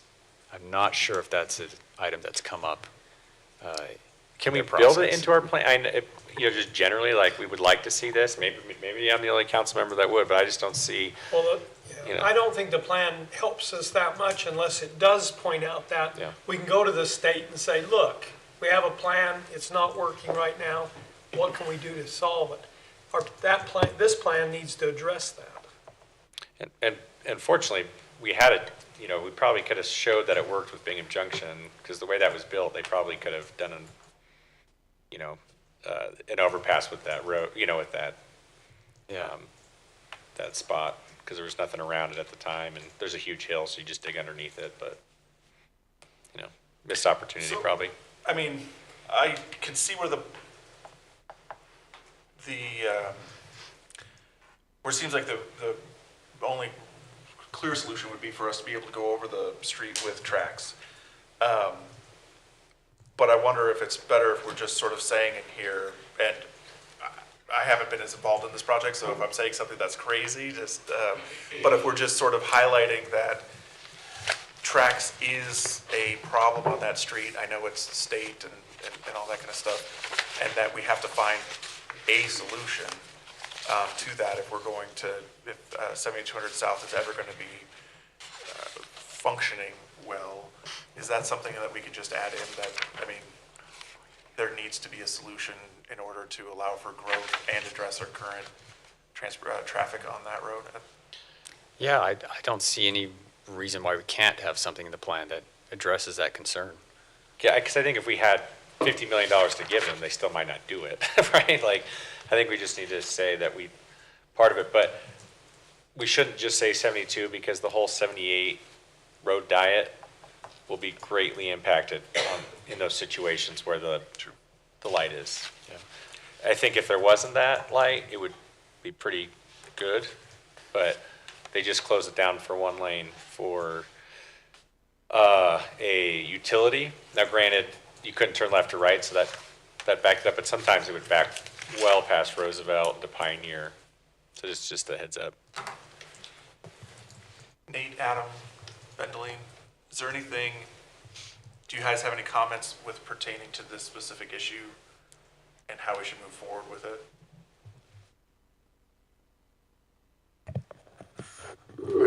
You're saying specifically to a raised tracks and crossing? No, I guess, because this item is on here for approval tonight. And so I know we're towards the end of this process. And so we can just say, this needs to be included in the plan, is that there is an issue with how tracks impact 7200 South. What does that look like? What does that mean? And how do we go back and do that? Or is there a different route that we should take in order to make sure that that is an issue that is taken seriously?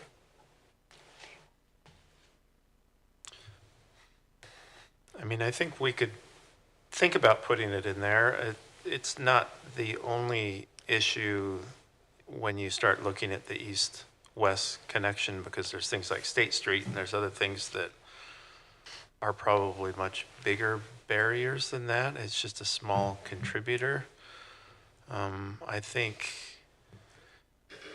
it's something maybe to be raised when we're working on, we do a lot of planning with the WFRC where they look at regional planning, and I think maybe that's a item that we bring up with WFRC during that level of planning, because that would probably be as opposed to just maybe being Midvale wants raised crossings on their tracks lines, maybe it becomes a broader topic of let's look across the valley and let's see where raised tracks lines make sense.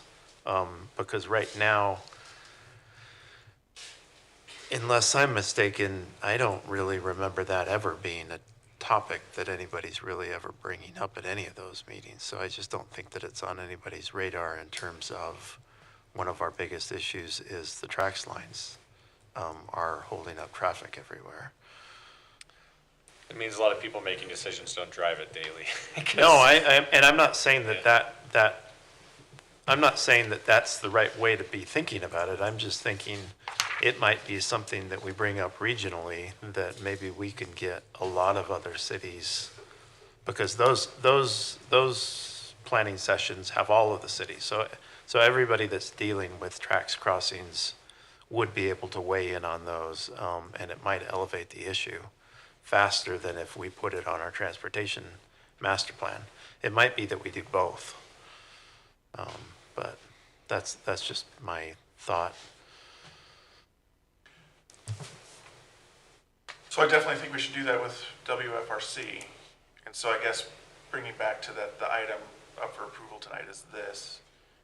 Is that the direction, is that we should make that edit and bring it back at a future meeting with some adjustments? Yeah, and maybe we make the edit that's that's an area that we would like to explore. And so at least that's called out in the transportation master plan, that that's an area that needs to be explored, is raised tracks lines.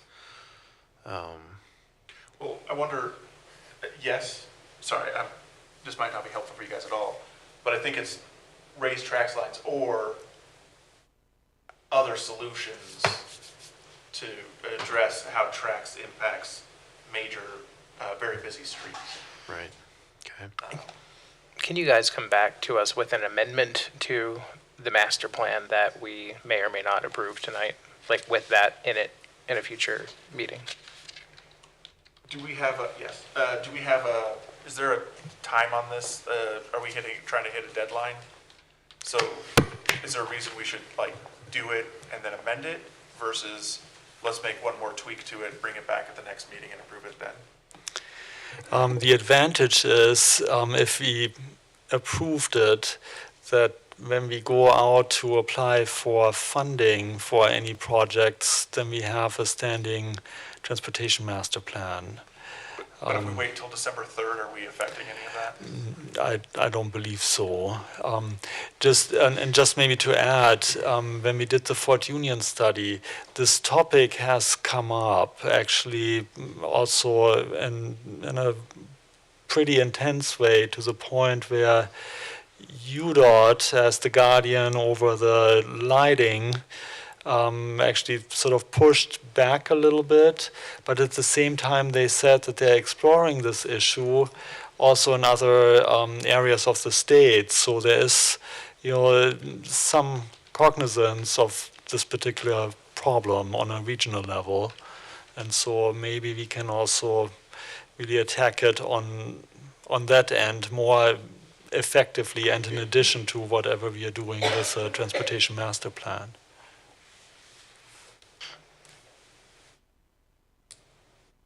So what I'm hearing is a table, modify, bring back? I think so.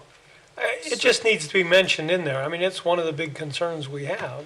And so it should be in our master plan that eventually we need to look at this and see if there's any way to solve it. I mean, it could be just as easy as tracks slowing themselves down and watching how much backup there is, and they change their schedule instead of changing all of the car schedules.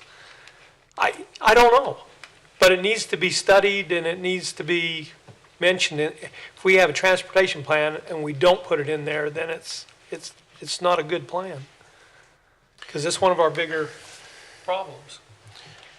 Should we open for public comment or table? Do we have to? I imagine, I think we should open for public comment. Mayor, I move that we open public comment. Second. Thank you. We have a motion and a second. All in favor, please say aye. Yes. Aye. Yes. All right, we'll open up public comment on this item. Do we have any public comments? He was waiting patiently. I was waiting patiently, yeah. Hello, my name is Daniel Pipkin. I'm a resident of Midvale. I have organized some cycling events in the community, small cycling events. And I ride my bike every day. I take my son to elementary school. I take my other son to daycare. I'm out there on the roads every day riding my bike. And I just wanted to come to support the transportation master plan. I read all of it. I really, really like how much active transportation is a big part of it. Going over some of the goals, there's quality of life, there's health and safety of residents. I found personally that, quality of life, to get my family around, sometimes we need one parent going somewhere and another parent going somewhere else, right? And so taking kids there, often it requires multiple vehicles. We only have one car. It's really expensive to buy another car and maintain a car and buy gas. And so I purchased a cargo bike and I take my kids around on the bike, and it has made it so that it's been more affordable for my family to access transportation. I have found that I become a part of every community that I bike through. I know my neighbors, I know my students, like classmates' parents better because I see them at drop-off, I see them on my way to school. And, you know, stronger communities was another big thing. Health is another big thing. I'm out there riding on my bike every day. And so that active transportation is a really big part of this plan, I think is really important. So I'm coming to support this, but also I just want to say that a lot of the goals laid out here are going to be difficult. A lot of the active transportation infrastructure is going to be difficult because, like was mentioned, Midvale is pretty built out. Transportation is a limited resource, and so there are trade-offs. When we build active transportation infrastructure and we focus more on active transportation, it is going to, going back to that quality of life goal, you know, we want the quality of life to be great. It is already pretty much as convenient as possible to drive. Parking is free. You know, you may get delays on 72nd South. It may take a little while to drive, but you're in an air-conditioned vehicle waiting in traffic. And sorry, I know that this is a really sensitive topic. Like parking came up earlier today, right? Like we have free parking. Everybody expects to be able to find a free parking spot near where they're going. And so I just wanted to voice that there are members of the community that really strongly support active transportation. And as these decisions are being made to, oh, well, maybe it will increase travel time on Fort Union if we add a side path because we might have to take up a lane, or, you know, a side path on 700 East. That's a road I travel daily on my bicycle, and I see people out there on their bikes. There are people going 40 miles an hour past me. But if we can get mode shift, which is mentioned, like if we can get people out of cars and doing active transportation, it's more space efficient, it's cheaper for the residents, it's safer. I just wanted to say I support it. So thank you. Thank you so much for your time. Thanks, Janet. Thank you for your ideas. All right, do we have any other public comments? Mayor, move that we close public comment. Second? We have a motion and a second to close public comment. All in favor, please say aye. Yes. Yes. Okay, public comment is closed. We'll move to the action portion of this and then decide what we're doing here. Approval. Mayor, I move that we table ordinance number 2024-029. Okay, we have a motion to Second. table and a second. Any further discussion on that? I trust that staff has the direction they need. Rory, if you would call roll, please. Yes, Councilmember Billings. Yes. Glover. Aye. Robinson. Aye. Brown. Yes. And Gebb. Yes. Okay, that is tabled. Mayor, I move that we proceed into RDA meeting and come back to city council meeting. Second? Okay, we have a motion and a second to recess the city council meeting and start our RDA meeting. All in favor, please say aye. Yes. Yes. Aye. Any opposed? All right. 7:36 p.m. Welcome, everybody. I want to make sure Juan and Rory are good to go. Juan looks like, okay. Rory, if you would call roll, please. Yes, Board Member Glover. Here. Billings. Here. Gettle. Here. Brown. Here. And Robinson. Here. Thank you. I'll move into public comments. Any person wishing to comment on any item not otherwise scheduled for public hearing on the agenda may address the redevelopment agency of Midvale City at this time by stepping to the microphone and stating their name for the record. Do we have any public comments?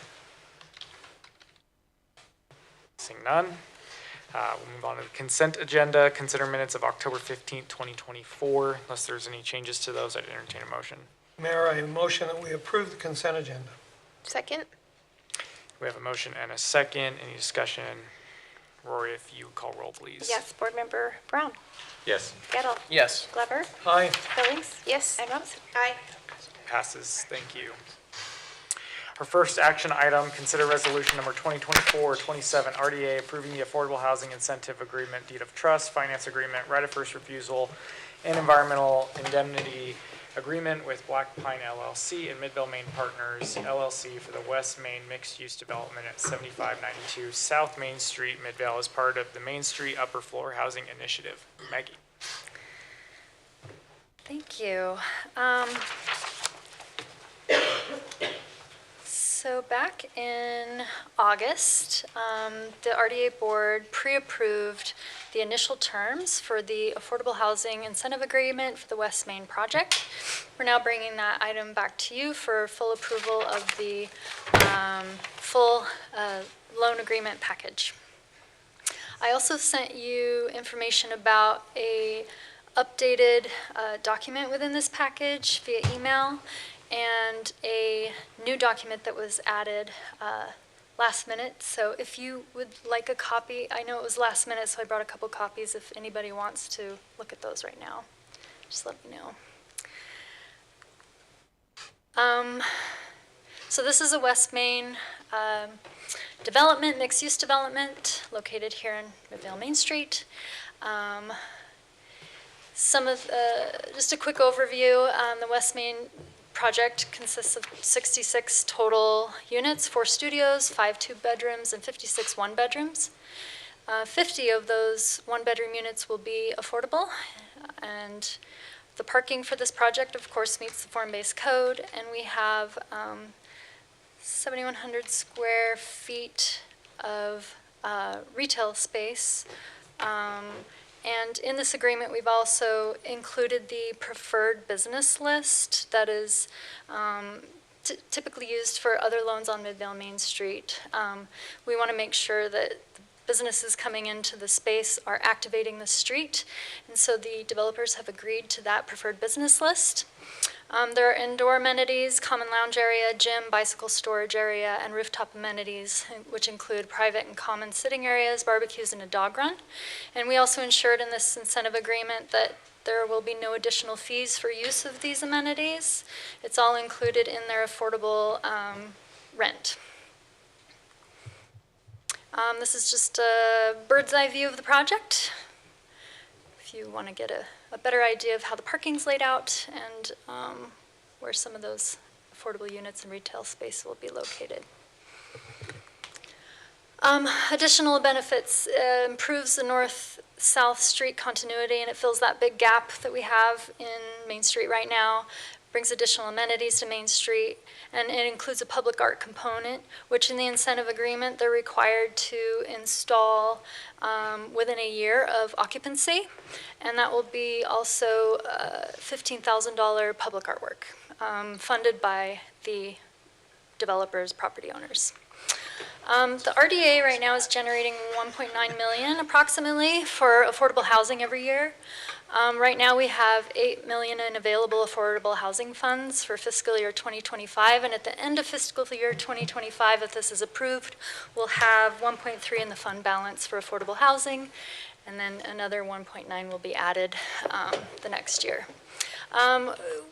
We do have to spend affordable housing. The state requires that we spend it, otherwise they pretty much get to decide where our affordable housing goes, and it could go to projects that we don't necessarily would be interested in for Midvale.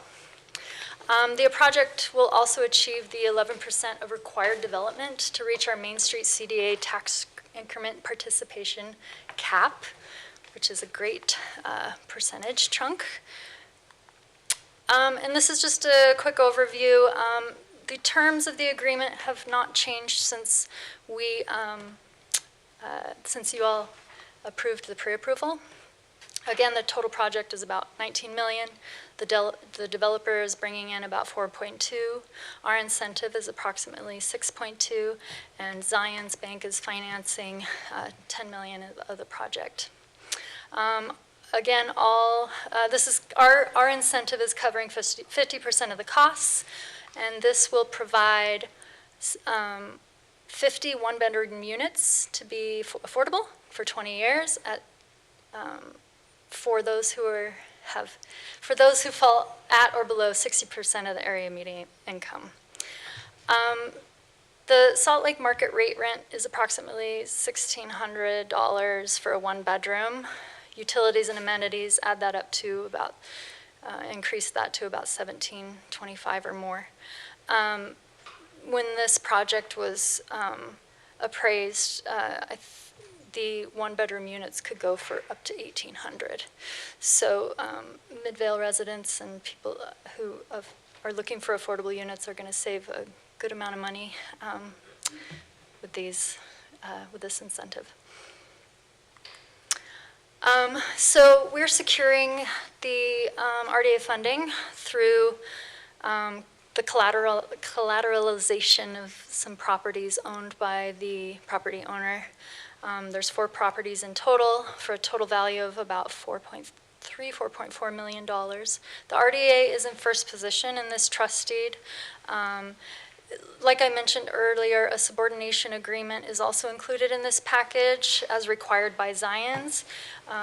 We are subordinate to their loan, but for this, during the construction period, we are in first position and we are covered with this collateral and trust deed. And then once the construction is complete, certificate of occupancy is approved, then the deed restriction is then what keeps our units affordable for 20 years. And the collateral then is of no use anymore because we have the product built. We also have a right of first refusal. Midvale could purchase the property if we wanted to, if there was a default of some kind, and this will last through the 20-year term of the agreement. And again, there's a deed restriction ensuring the affordability of all 50 units through the term of the agreement, again, 20 years. And of course, we are requiring certificates of insurance during the construction period as well. That is a broad overview, a quick overview of the incentive agreement. Please let me know if you have any questions. We also have Daniel, sorry, I'm terrible with names, so terrible. Who'd like to provide a couple comments, if that's okay.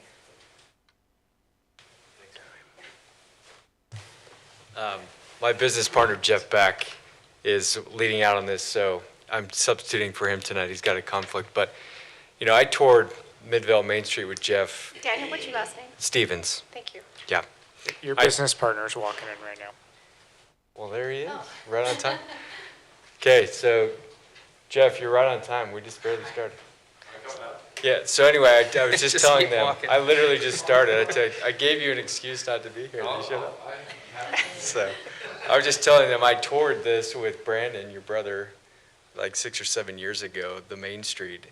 And then when Jeff and I started doing projects together about a year ago, I came down here and I'm shocked. I love what you guys are doing, and I want to commend you and the staff for the vision you've had on what you're doing on Main Street. It's incredible what's happening. And just wanted to thank you for, you know, taking the time and effort to do these types of partnerships and reinvest in areas like this, because we're losing them quickly. And it's incredible what you guys have been able to accomplish. So thank you, and thanks to the staff for what they've done to help us with this. These are a little bit complicated. There's a lot of documents that go into place with this, and they've been fantastic to work with. So just wanted to thank you and the staff for everything that has gone into this. So. I do have a question.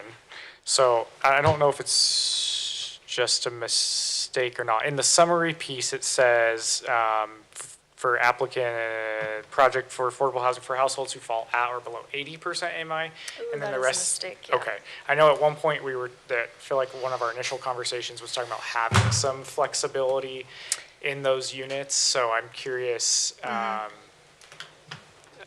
What happened within those conversations? Why did we land on the 60% AMI? Let me just make sure here. Oh, sorry, I think that's just a general, the funds go towards 80% AMI and below. And yes, we landed at 60% AMI and below. We did want to have a little bit more of a diversity, but as far as the project penciling, it didn't seem to work for the developer. I don't know if you want to explain that further. So when our first meeting, we looked at that afterwards, and it was a various factors of what the how the incentive got calculated based on AMI, as well as conversations with property managers we're interviewing of just, it's very difficult to qualify the affordable housing folks anyway, the tenants, and they recommended that we stick with a strict 60% AMI. So I think it's a factor of how the project economically was working, as well as what we got from the market. What's the estimate for 60% AMI, just for like a dollar figure? Do you know? Monthly rent? No, like those who would qualify. Like, do you look at you verify their income? Yeah. In some way. So what is like the minimum income for someone who would be eligible for that unit? I want to say it's, I So should like know this. more I'm than sorry. 60, less than 70? Yeah. In that range. Okay. I was just curious for that dollar amount. Yeah, but that also depends, that also depends though on how many kids you have and. Yes. Right. It's based on Yeah. household. Yeah. Yeah. But if they're one bedroom, it's, You'd have 5 people per bed. what? I'm just kidding. I'm just saying, I mean, the bigger units, Yeah, you'd have a little more. So, and they're all, it's probably a couple or a single individual. And we looked at, I know one of the conversations was about looking at families, because that seems to be the need, and it just wasn't working in this project specifically, so. Okay. Any other comments, questions? I would entertain a motion. Mayor, I move that we pass resolution number 2024-27 RDA approving the Affordable Housing Incentive Agreement, deed restriction, disbursement agreement, and other related agreements with Black Pine LLC and Midvale Main Partners LLC for West Main mixed-use development at 7592 South Main Street, Midvale, as part of the Main Street Upper Floor Housing Initiative. Second. We have a motion and a second. Any further discussion? Rory, if you call roll, please. Yes, Board Member Gettle. Yes. Glover. Aye. Billings. Yes. Robinson. Aye. And Brown. Yes. Okay, that passes. Thank you. Mayor, if I may, on Saturday, after my kid completed his indoor soccer match, I came to Main Street in the afternoon, and the parking stalls on both sides of the street closer to Center Street, but were full of cars. There were people walking in the streets. We stopped and got some dog food, human treat, the stuff that you get at Rebel Paw. And anyways, and there were people in there. There were people coming out of other stores. Later that night, we went to Bambino, which is now open, and the restaurant was full. And it was really impressive to see. And I think that that is a reflection of the hard work of our developers, hard work of our staff, and then, of course, the decisions that you have made over the years in order to help make that happen. Things are definitely moving in the right direction, and it was very exciting to see. Also, your wife also serves pizza there too? She's the developer, she serves pizza? Look, this has turned into something we didn't plan. I think you have a designer in there as well, too. Does she do all the design? My sister-in-law. Sister, okay.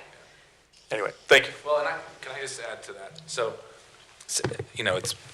there's a lot of kudos, I think, going around tonight on what the city's done, but honestly, it couldn't have happened without what's happening here. And there's a magic happening on the street right now that is palpable. We're getting an influx of tenants that are now sending LOIs and interested in other spaces on the street. And so I think it's, I talked to Nate about this, and it's, one, the project incentives are working, and I would just say just keep it going, because we're going to create something that's very unique and very special on the street. So thanks. Thank you. Thank you. All right, action item B, consider resolution number 2024-28 RDA, consent to enter into a 3-year contract with Craft Lake City to produce the annual Letter West Conference. Maggie.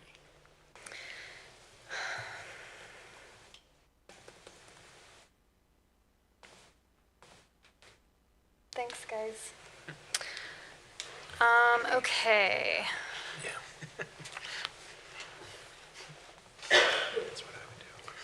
Sorry, I'm juggling so many things tonight. I just wanted here we go. Okay, this was a discussion item at the last RDA meeting. We discussed the last Letter West conference that took place here on Midvale Main Street in March of 2024. The next Letter West conference is taking place in 2025, March 14th and 15th. So as I mentioned last time, the Letter West Conference is going from a one-day event to a two-day event, starting in 2025 and beyond. There was a community activity included in the 2024 event, and there will be one included in the 2025 event and beyond, including a night market, which the night market will start in 2026. I didn't mention that during our discussion last time. They want to go from a one-day to a two-day this year and then build up to adding a market the next year and beyond. Letter West 2024, there were workshops and keynote speakers. With the survey that was sent out, the attendees want longer workshops and, continue to have keynote speakers. Total RDA funding in 2024 was $35,000. The total cost of the conference, including in-kind, was approximately $55,000. Craft Lake City is responsible for anything beyond what our funding is offering them. So if they need to find sponsors, they need to raise their own funds for anything beyond what we're funding the conference with. So in 2025, 26, and 27, we're providing $55,000 for the conference annually. If you have any questions about the conference, I hope our discussion last time really gave you a better idea of why we want events like this on Main Street to continue to activate the street, bring in artists, and really achieve our goal of a thriving arts and culture district. Questions, comments for Maggie? I'd entertain a motion. Mayor, move that we pass resolution number 2024 R53, consent to enter into a sub-recipient pass-through agreement with the redevelopment agency of Midvale City. We already did that one. Oh, I was so close to being done. Oh my gosh, I'm so sorry. Do you have it in your? I can cobble it together. Okay. Mayor, I move that we approve resolution number 2024-28 RDA, consent to enter into a 3-year contract with Craft Lake City to produce the annual Letter West Conference. Second. Thank you. Thank you. We have a motion and a second. Any further discussion? Rory, if you call roll, please. Yes, Board Member Glover. Aye. Billings? Yes. Robinson? Aye. Brown? Yes. And Gettle? Yes. Okay, that passes. Thank you. All right. Item C, consider resolution number 2024-29 RDA, consent to enter into a pass-through agreement with Midvale City for community development block grant funding to support the redevelopment agency's home repair loan program. Thank you. This is the same agreement I brought before you at City Council, a pass-through agreement for CDBG funds from Midvale City to the RDA. I should mention we were awarded $100,000 this year. Last year, the contract took a little longer to get through than we anticipated, so we weren't able to spend the funds from last year. So about $93,000 or $96,000 is being rolled over this year. So I didn't mention that in the City Council meeting. Questions, comments for Maggie? So do we have plans to speed up the use of these funds?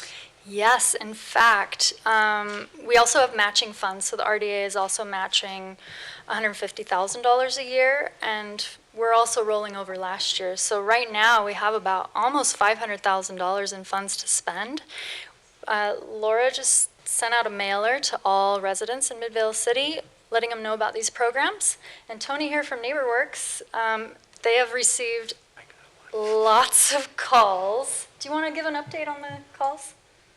Sure. Come on up. Okay. And then just state your name for the record.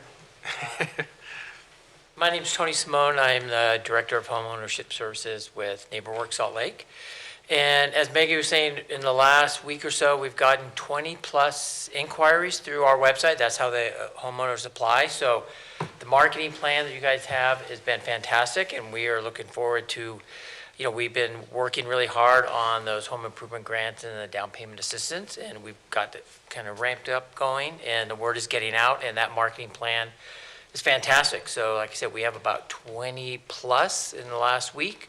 So we're very excited, and we'll be able to spend that money here over the next 6 to 12 months pretty easily. So. Out of curiosity, is there like a ratio that you get 20 applicants, you've got an idea X amount are probably going to be like qualified? Because I assume I don't know if I haven't gone through your application process, that maybe people are applying, but they make too much money so they don't actually qualify or. For the home improvement grant, we have not had that issue. Most of the homeowners who've applied are at the 80% AMI and below. The down payment assistance program has been a little different because there are a lot of people who come in at 85 or 100. But for home improvement, it's almost 100%. Yep. Thank you. So, any other questions? All right, thank you. Mayor, I move that we suspend the rules and pass resolution number 2024-29 RDA consent to enter into a sub-recipient pass-through agreement with Midvale City for community development block grant funding to support the redevelopment agency's home repair loan program. Second. We have a motion and a second. Any further discussion on that? Rory, if you would call roll, please. Yes, Board Member Billings. Yes. Robinson. Aye. Brown. Yes. Gettle. Yes. And Glover. Aye. Okay, that passes. Thank you. Item D, consider resolution number 2024-30 RDA consent to the second amendment to the first amended and restated moderate income housing program administration service agreement with NeighborWorks Salt Lake. That's a mouthful. This is a pretty straightforward amendment to our agreement with NeighborWorks Salt Lake, stating that we received the $100,000 in CDBG funding and that the $96,876 from last fiscal year is rolling over. And yeah, simple as that. If you have any questions, please let me know. I know we normally don't like to mess with the Second Amendment in Utah, but in this case, we'll make an exception. I move that we suspend the rules and pass resolution number 2024-30 RDA consent to the, she just got it, consent to the Second Amendment to the first amended and restated moderate income housing program administration service agreement with NeighborWorks Salt Lake. Second. We have a motion and a second. Any further discussion? Rory, would you call roll, please? Yes, Board Member Robinson. Aye. Brown. Yes. Gettle. Yes. Glover. Aye. And Billings. Yes. That passes. Thank you. Thanks, everybody. Item E, consider resolution number 2024-31 RDA approving the term sheet between the redevelopment agency of Midvale City and JM5 LLC, Michael Farrow and Jake Kapinga, for participation in the Main Street Facade Improvement Program. Kate. Yes, thank you, Mayor, and thank you, RDA Board. Last month, we received an application for the Facade Improvement Program from JM5 LLC for the building located at 7676 South Main Street. Just in case you don't know what building it is, it's the building that currently has boards up on the windows. I don't know much about the past of the building, other than it used to be a drapery shop, and I think before that it was a furniture shop. Other than that, I wasn't able really to find a lot of past pictures. What they're proposing to do as part of this grant is to demo the entire front entry and storefront and then put in a whole new front facade with windows. That will include 2 entry doors that are recessed in, new entryway landings, concrete steps, new windows. They plan on repairing the brick that's on the top and on the sides, and then putting in new plaster, painting the brick, adding new exterior lighting and exterior hardware, and then putting tile installation on the front lower wall of the glass storefront. The total projected cost for this is $137,000. Well, $240,000. Well, Yeah.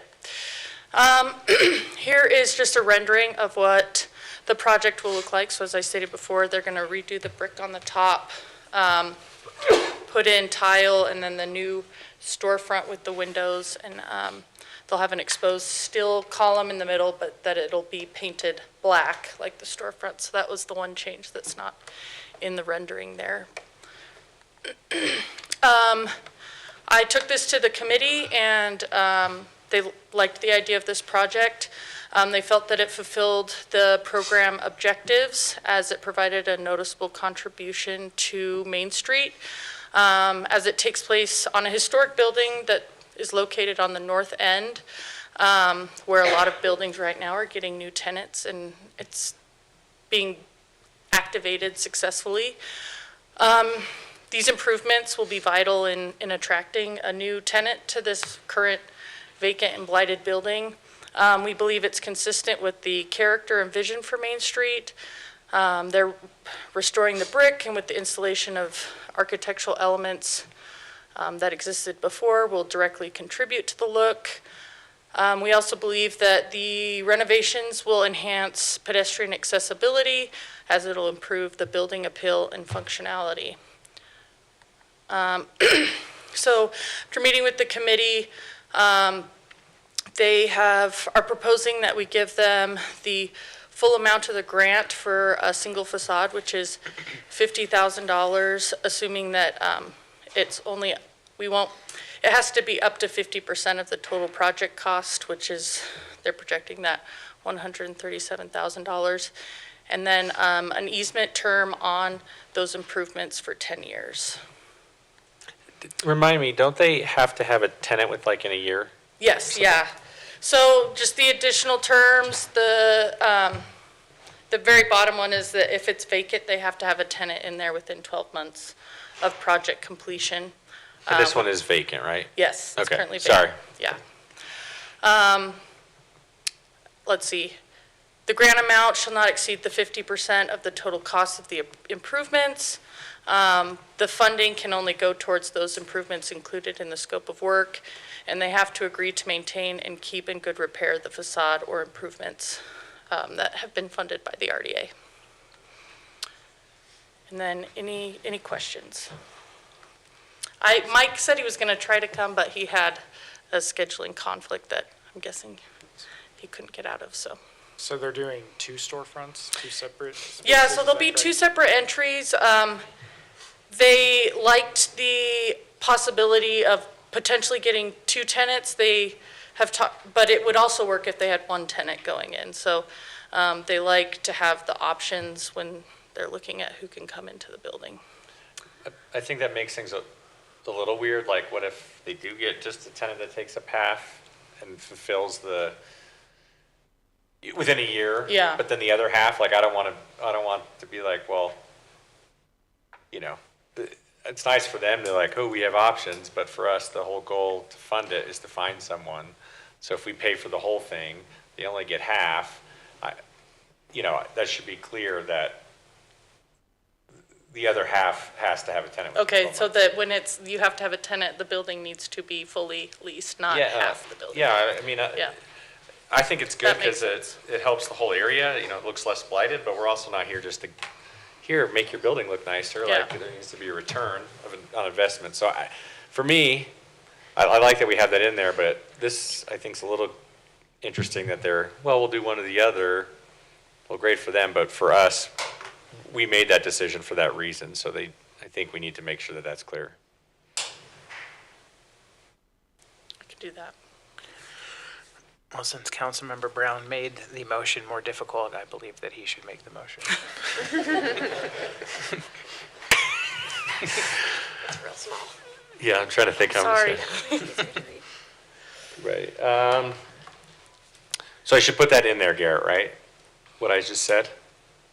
Or do I can? If that's the motion you'd like to make, then. Well, I guess so the term says it's currently vacant and they have to demonstrate a plan to secure a tenant. Or tenants, but we have to specify that the building will be fully occupied. Yeah, I guess Within 12 fully months. occupied is what I can say then. Yeah. Okay, can you go back to the motion? I'll pretend like I can do this. Within 12 months. Yep.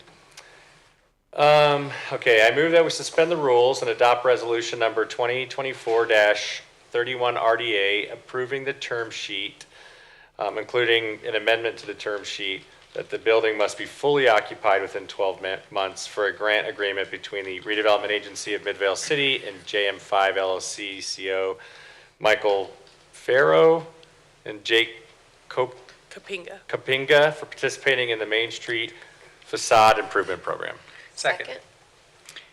We have a motion and a second. Any further discussion on that? Rory, if you call roll, please. Yes, Board Member Brown. Yes. Gettle. Yes. Glover. Aye. Billings. Yes. And Robinson. Aye. That passes. Councilmember Brown, I appreciated how you took your time reading those things. As you know, I just kind of go for it and half the words come out of my mouth wrong, so it's fine.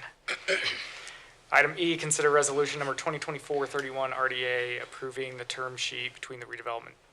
Nope, that's the one we just did, sorry. Item F, consider resolution number 2024-32 RDA approving the term sheet between the Redevelopment Agency of Midvale City and Hive Holdings Group LLC for the participation in the Main Street Facade Improvement Program. Hey. Great. And I'll just start by saying that this item will also kind of tie into the next item. But around the same time that we got the application for the 76 South Main Street Facade Improvement application, we also got one for 7711 Main Street, which is the Pearl.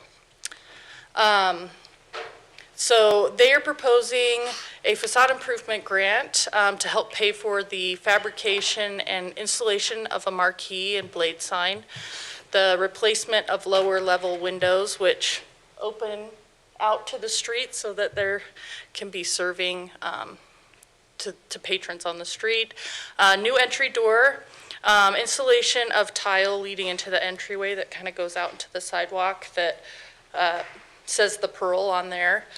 Trim work, new concrete work leading to the entryway, and then the removal of a tree which will make the marquee sign more visible along the street. So I do not understand how that line item fits into the idea of this program. I get all the other ones, but a tree, whether they're planting it or removing it, it might be in the, public right of way or whatever, but that is not part of the facade, right? And I understand that we don't give a grant this much out, and it's a small number, but I think when we get these, we should say, cool, this is not facade. And I'd like it removed from the calculation, because if we start letting this sort of is kind of part of the facade, we have responsibility to be stewards of our taxpayers' money. I like the idea, but tree removal is not facade, in my opinion. And so let's remove that from it altogether and direct people going forward. Unless it does fit in the definition, I don't see how it does, unless I guess they were planting it on the side of the building, attached, which would be weird. Yeah, I think the idea is that right now the tree that is there is so overgrown that it makes it hard to even see the sign. Which I agree, but that's landscaping, which is different than facade. And so I don't want other landscaping to then come into these, and then it looks like we're going around what we're saying we're doing. But to the point, the marquee and the blade sign is enough to qualify for the maximum. Yes. Yeah, so I mean, it's a small line item, but I don't want the next person, so it's not necessarily this one, but the next person, it's like, the sign's 10 grand, and there's 90,000 in landscaping, and we give them 50 grand, I could see, though, if they have a tree that is blocking any facade improvement that they make, it's kind of a double-edged sword, so maybe case-by-case basis on that one, but this is... But we could have planted the tree, I guess, is more my point. Yeah, that's true. And that's a different topic, Okay, so for this one, we'll remove the tree removal and that line item as part of this program. So here's some visuals. In the past, it's been multiple theaters. The Burke was the Iris. It was a comedy circuit for a while. Then the Midvale Theater the Children's Theater, I can't remember the name, and now the Pearl. The photo I have for present, it looks slightly different. They have painted the lower part black, which they intend on keeping, and then they intend to keep the brick the way it is on the top, which explains the future one. It shows it being all black, but they're actually going to keep the brick on the top, and that'll stay red, and then it'll remain black on the lower part. But that is the, I guess, big view of the marquee sign. Here is just some of the renovations with additional details. So you'll have the blade sign on top, which will light up with individual lights, and then you'll have the marquee sign below. And then the far photo over there shows where the tile will go in and then where the concrete work will be done. Again, this was presented to the committee. They felt like it fulfilled the program objectives, as it'll make a significant and visual impact to Main Street. The enhanced visibility and the appeal of the theater are going to draw increased foot traffic, which will support neighboring businesses. We feel like it's consistent with the character of Main Street. It's a classic feature that has been on the theaters in the past, and so it's really exciting to get something that is no longer there but used to be there back on the street. I don't know if you've seen historic pictures of Main Street, but it seems like there were like blade signs and neon signs all the way down the street, and you don't see that anymore. And then we believe that it'll enhance pedestrian accessibility just because of the increased appeal to the area. What's the timeline on this one? It sounds like they can start in 2 weeks, so. Because. Oh, 2 months.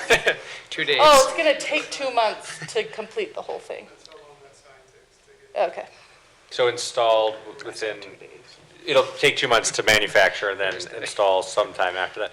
Because the only complaint I've gotten about Bambinos and stuff is it's very dark and stuff on Main Street. So that sign's huge. It could be cool. And once we finish our light project as well, that could be good. So I keep telling people, like, you know, it's coming. It is a little, until then I can see why some people at night are a little hesitant, and it stinks because it gets dark at 5:30, right? So it'll be great when these are all done. And so I keep telling people, and so I want to be able to say, like, you know, yes, it is coming for real, not like, you know, hypothetically. Yeah, makes sense. So the funding amount for this is $50,000. The total project cost will be that 164 minus the cost for the tree removal. Thank you. This one is slightly different. This one will have an easement term held in perpetuity. This is a sign, and these are improvements that we want to continue on the street, no matter who is running or operating it. I like to think of it kind of as a historical designation, but with more flexibility in that the RDA board will have the ability to amend what that easement is if there's a there's a business or a property owner that comes in that has ideas to improve the facade that enhance the building even more. And then the additional terms are the same. The building is not currently vacant, so that was my fault. I just copied that over from all our other ones. But the Hive plans to continue to operate the Pearl Theater out of there as an entertainment venue. And they are here if you have questions about the design. Otherwise, there's the motion. Do I need to do this one? My only question, not facade related, I've always been very interested in the stained glass that you have inside, the Joker in particular. Are you guys keeping those elements inside? Okay, awesome, thank you. And if you ever want to get rid of the Joker specifically, can I get the right of first refusal on that? That he will obviously pay fair market value for, and it has absolutely nothing to do with this loan or anything along those lines. Yes. Thank you. Yes. Okay. I move that we suspend the rule. We don't have to close anything, right? I can make a motion? Okay. I move that we suspend the rules and adopt resolution number 2024-32 RDA approving the term sheet for a grant amount of $163,048.97 between the redevelopment agency of Midvale City and Hive Holdings Group LLC for participating in a Main Street facade improvement program. Second. We have a motion and a second. Any further discussion? Rory, if you call roll, please. Yes, Board Member Gettle. Yes. Glover. Aye. Billings. Yes. Robinson. Aye. And Brown. Yes. Thank you. Passes. No more facades. I don't want to make up motions anymore. Item G, consider resolution number 2024-33 RDA, approving a right of first refusal agreement between the redevelopment agency of Midvale City and Hive Holdings Group LLC for the property located at 7711 South Main Street, Midvale, Utah, 84047. Mayor and council, thank you. Nate Rockwood, Assistant City Manager. This is a bit of a different one. Every once in a while, we get a little bit more creative on Main Street when it warrants it. This item does that. So what we're looking at here, again, this is kind of the companion item that goes with the item that you just approved for the facade. And just in 100% disclosure, the Hive guys did not ask us to pay for that tree. I actually was the one that asked them to ask to have that tree removed, so that's totally my fault. And it's not a tree, it's actually both the trees on the two sides of the Hive building. And just like Kate said, it really is a visibility thing. What's going to happen with this theater is that it really is going to become one of the, I'll try to use a different, well, it's going to be sort of a marquee building that you can see from Center Street, that as you drive by Main Street, it really is going to stand out. It really is going to introduce the street.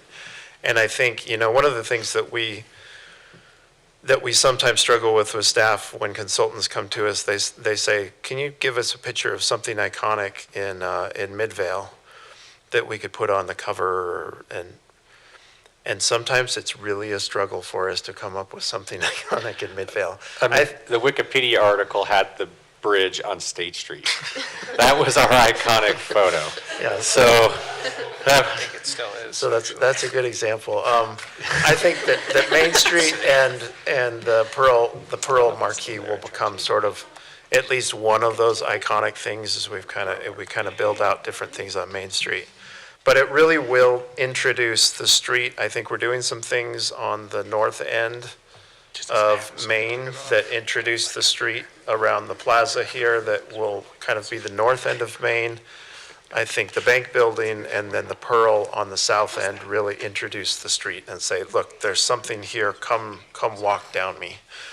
And so even as we've worked with Hive, then, it's even been maybe my fault to say, go a little bigger, go a little flashier, because we kind of have one chance to do this.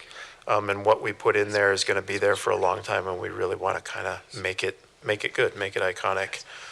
Those Burke and I can't remember the name of what the other the theater was.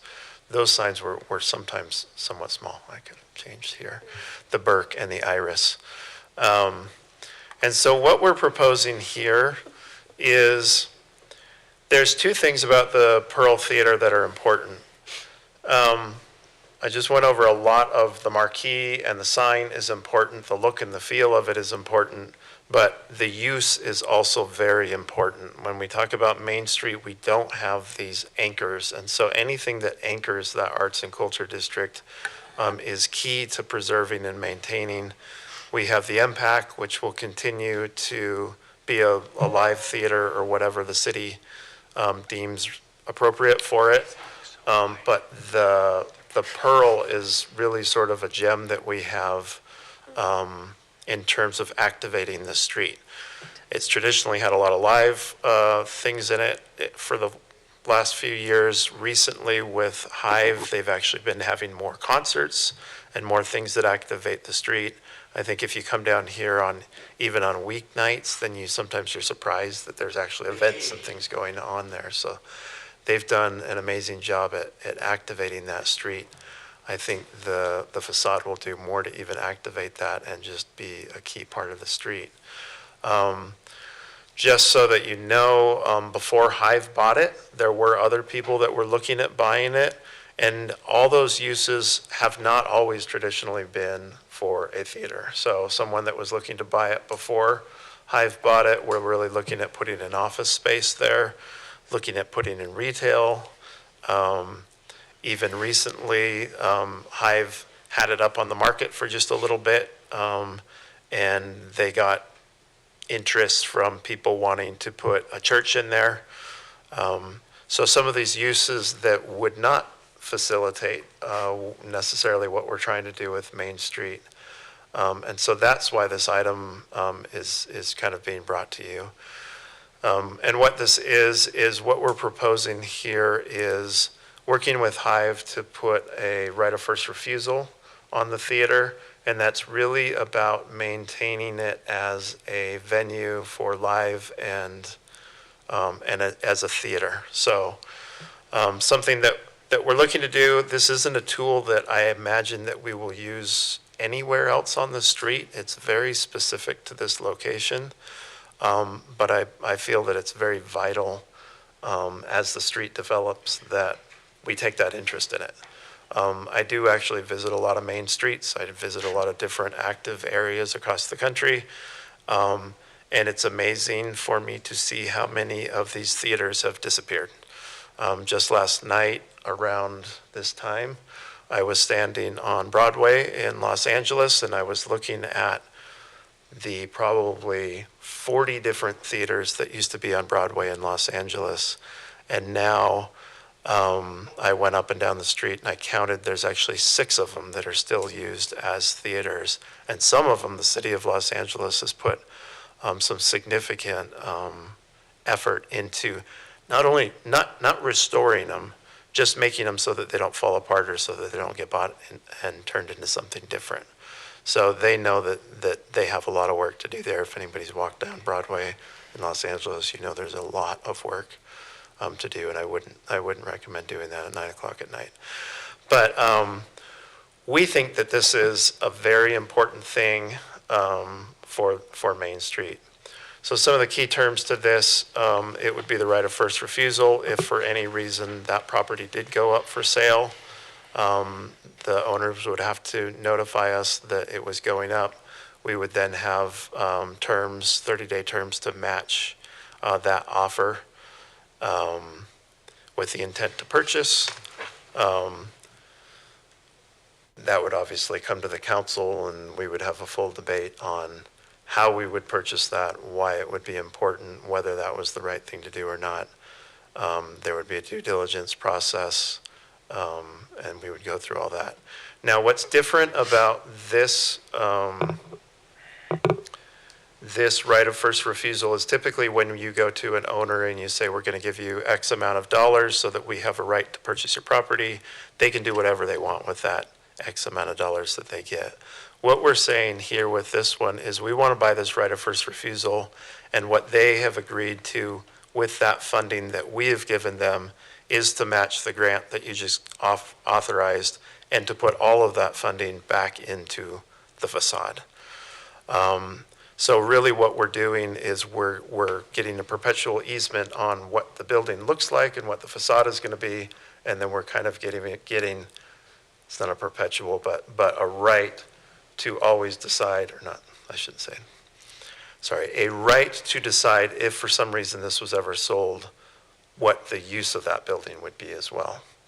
And so those are the two sort of important pieces to that. Now, in addition to this, when that property was bought by Hive, they were the first ones that came in and did the small business improvement loan with the city. Part of that, or the majority of that, went into buying the actual property, which is one of the prescribed uses for that. And if you remember the way that those loans work, there's a whole list of criteria that you go through. And as you meet those criteria, your rate drops. Now, they were the first ones to ever do it. At the time that they did it, we didn't have the 0%. We hadn't decided on doing that yet. So they just got the rate that they were able to drop down into. Since we've changed that program, several businesses have taken advantage of that 0%. When you look at what the theater does for the street and where it hits all those criterias, had the program been what the program is now, they would have certainly qualified for the 0%. And so what we're saying in here is, let's go back and revisit that. Not revisit the criteria. We know that the criteria meets that 0%, but let's revisit and say, if they were to apply for that, they would have gotten that 0% loan. That funding doesn't necessarily do a whole lot for the city. So what we're also recommending that the council do here is say, let's waive that $15,807 that they're paying in interest, which they've been paying. Let's waive that, and they've also agreed that by us waiving it, they will take that savings and they will put it into the facade as well.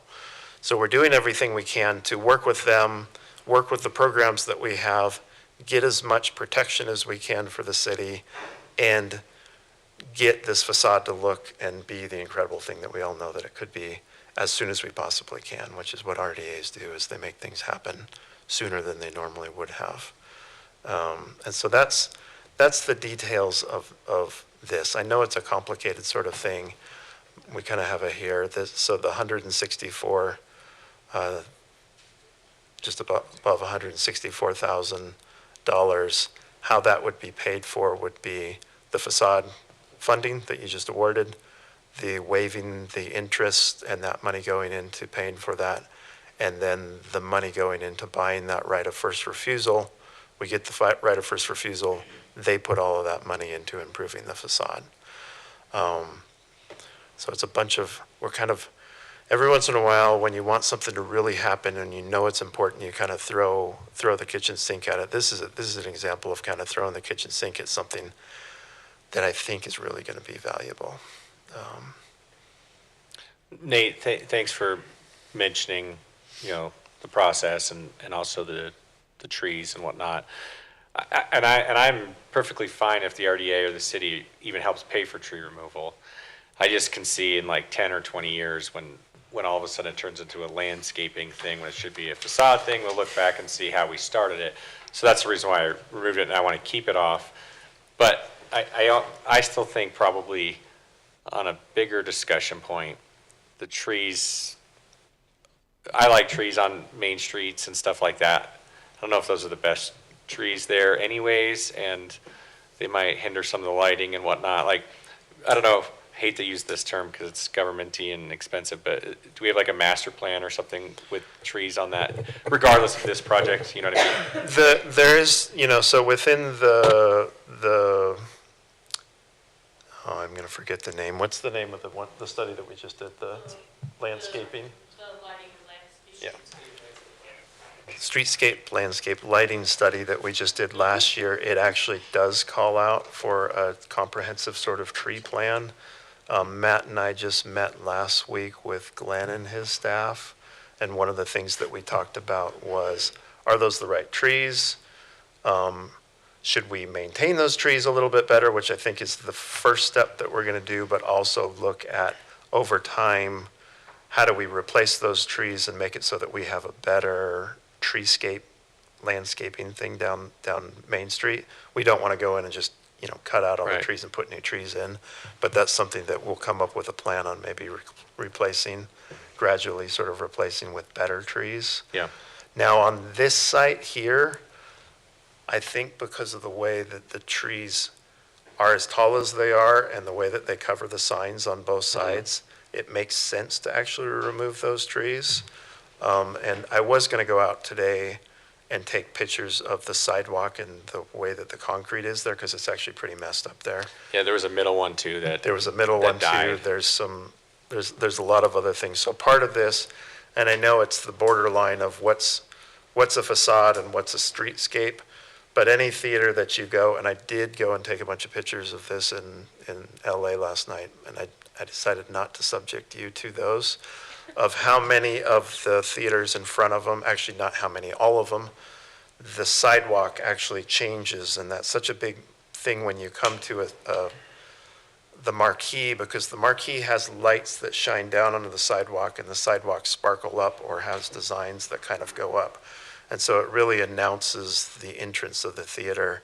And if any of you have gone to theaters, which I'm sure you do, you know how much you gather outside of those theaters. And even last night, I was taking pictures of the Orpheum Theater. There was a concert there, and there was people going into it. And one of the things that I was taking pictures of and asking somebody, what are they doing? What are they doing? And they didn't answer me because it was too late, but I was sending them texts. But what they were doing is they were all coming to the concert, and they were all stopping, and they were either taking selfies or they were taking pictures of all their groups of friends in front of that marquee. And that just became one of the highlights, and it's not even like some of them were doing it. Like I sat there for 30 minutes watching hundreds and hundreds of people take hundreds of pictures in front of that marquee. And that would, to me, to sit there and think about Main Street and having that type of a moment where people can be doing something like that, where they have, the name of a band or the name of something that's up on that marquee that they're just so excited to go and see and take a picture in front of, and that becomes a memory. There's so much, like, what's the value of that? I don't know what the value of that is. Maybe it's $162,000, but Exactly. but it has a real value to it, and it identifies a place, and so it's so important to have that.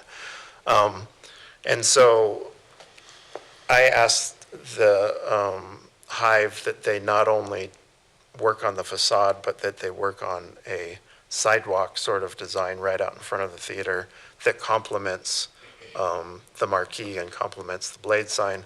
And remember, down at the bottom of that marquee, there's going to be Edison lights that shine onto the sidewalk.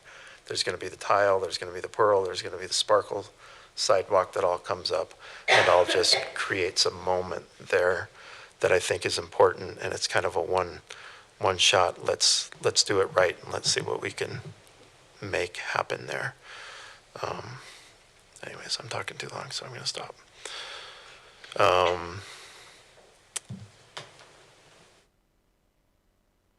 I kind of went through all of these options already.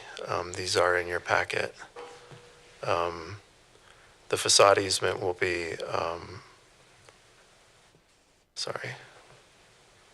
Let me just make sure I'm not missing anything here. So the right of first refusal will continue to run with the property until an offer is made.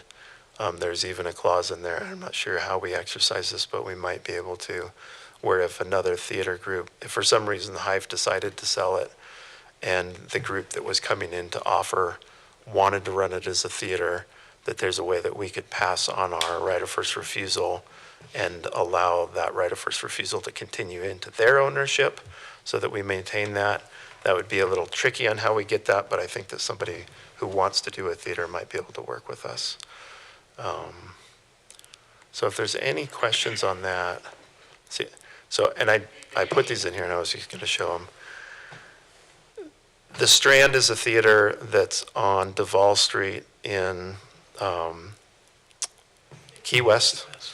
And I was walking down Duval Street in Key West, and I took this picture because it is just an absolutely beautiful theater, and I just want you to notice what it is a Walgreens.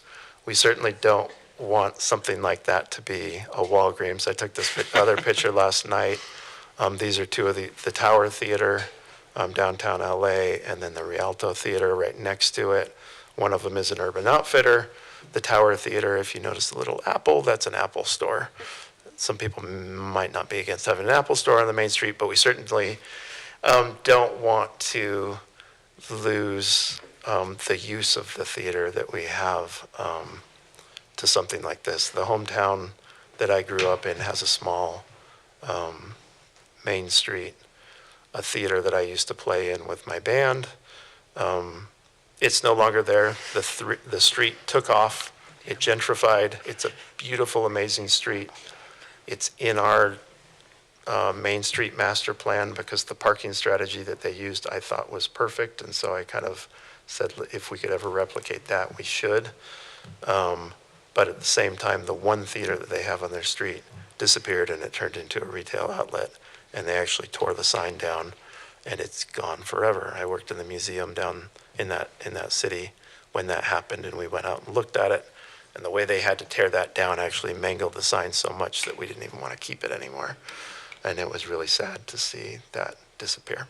So I'd hate to ever see that happen. And I think we're kind of on the borders of creating something that's magical on Main Street. All right, I'm going to stop talking. Mayor, I move that we suspend the rules and adopt resolution number 2024-33 RDA approving a right of first refusal agreement between the redevelopment agency in Midvale City and Hive Holdings Group, tongue twister, LLC for the property located at 7711 South Main Street, Midvale, Utah 84047. Second. We have a motion and a second. Any further discussion on that? Rory, if you call roll, please. Yes, Board Member Glover. Aye. Billings. Yes. Robinson. Aye. Brown. Yes. And Gettle. Yes. Okay, that passes. Thank you. We don't have a closed session for the RDA. I'll ask that we adjourn the RDA and go back into our council meeting. Motion to adjourn the RDA and proceed into our our council. Second. Thank you. All in favor, please say aye. Yes. Any opposed? All right. Welcome back to the city council meeting.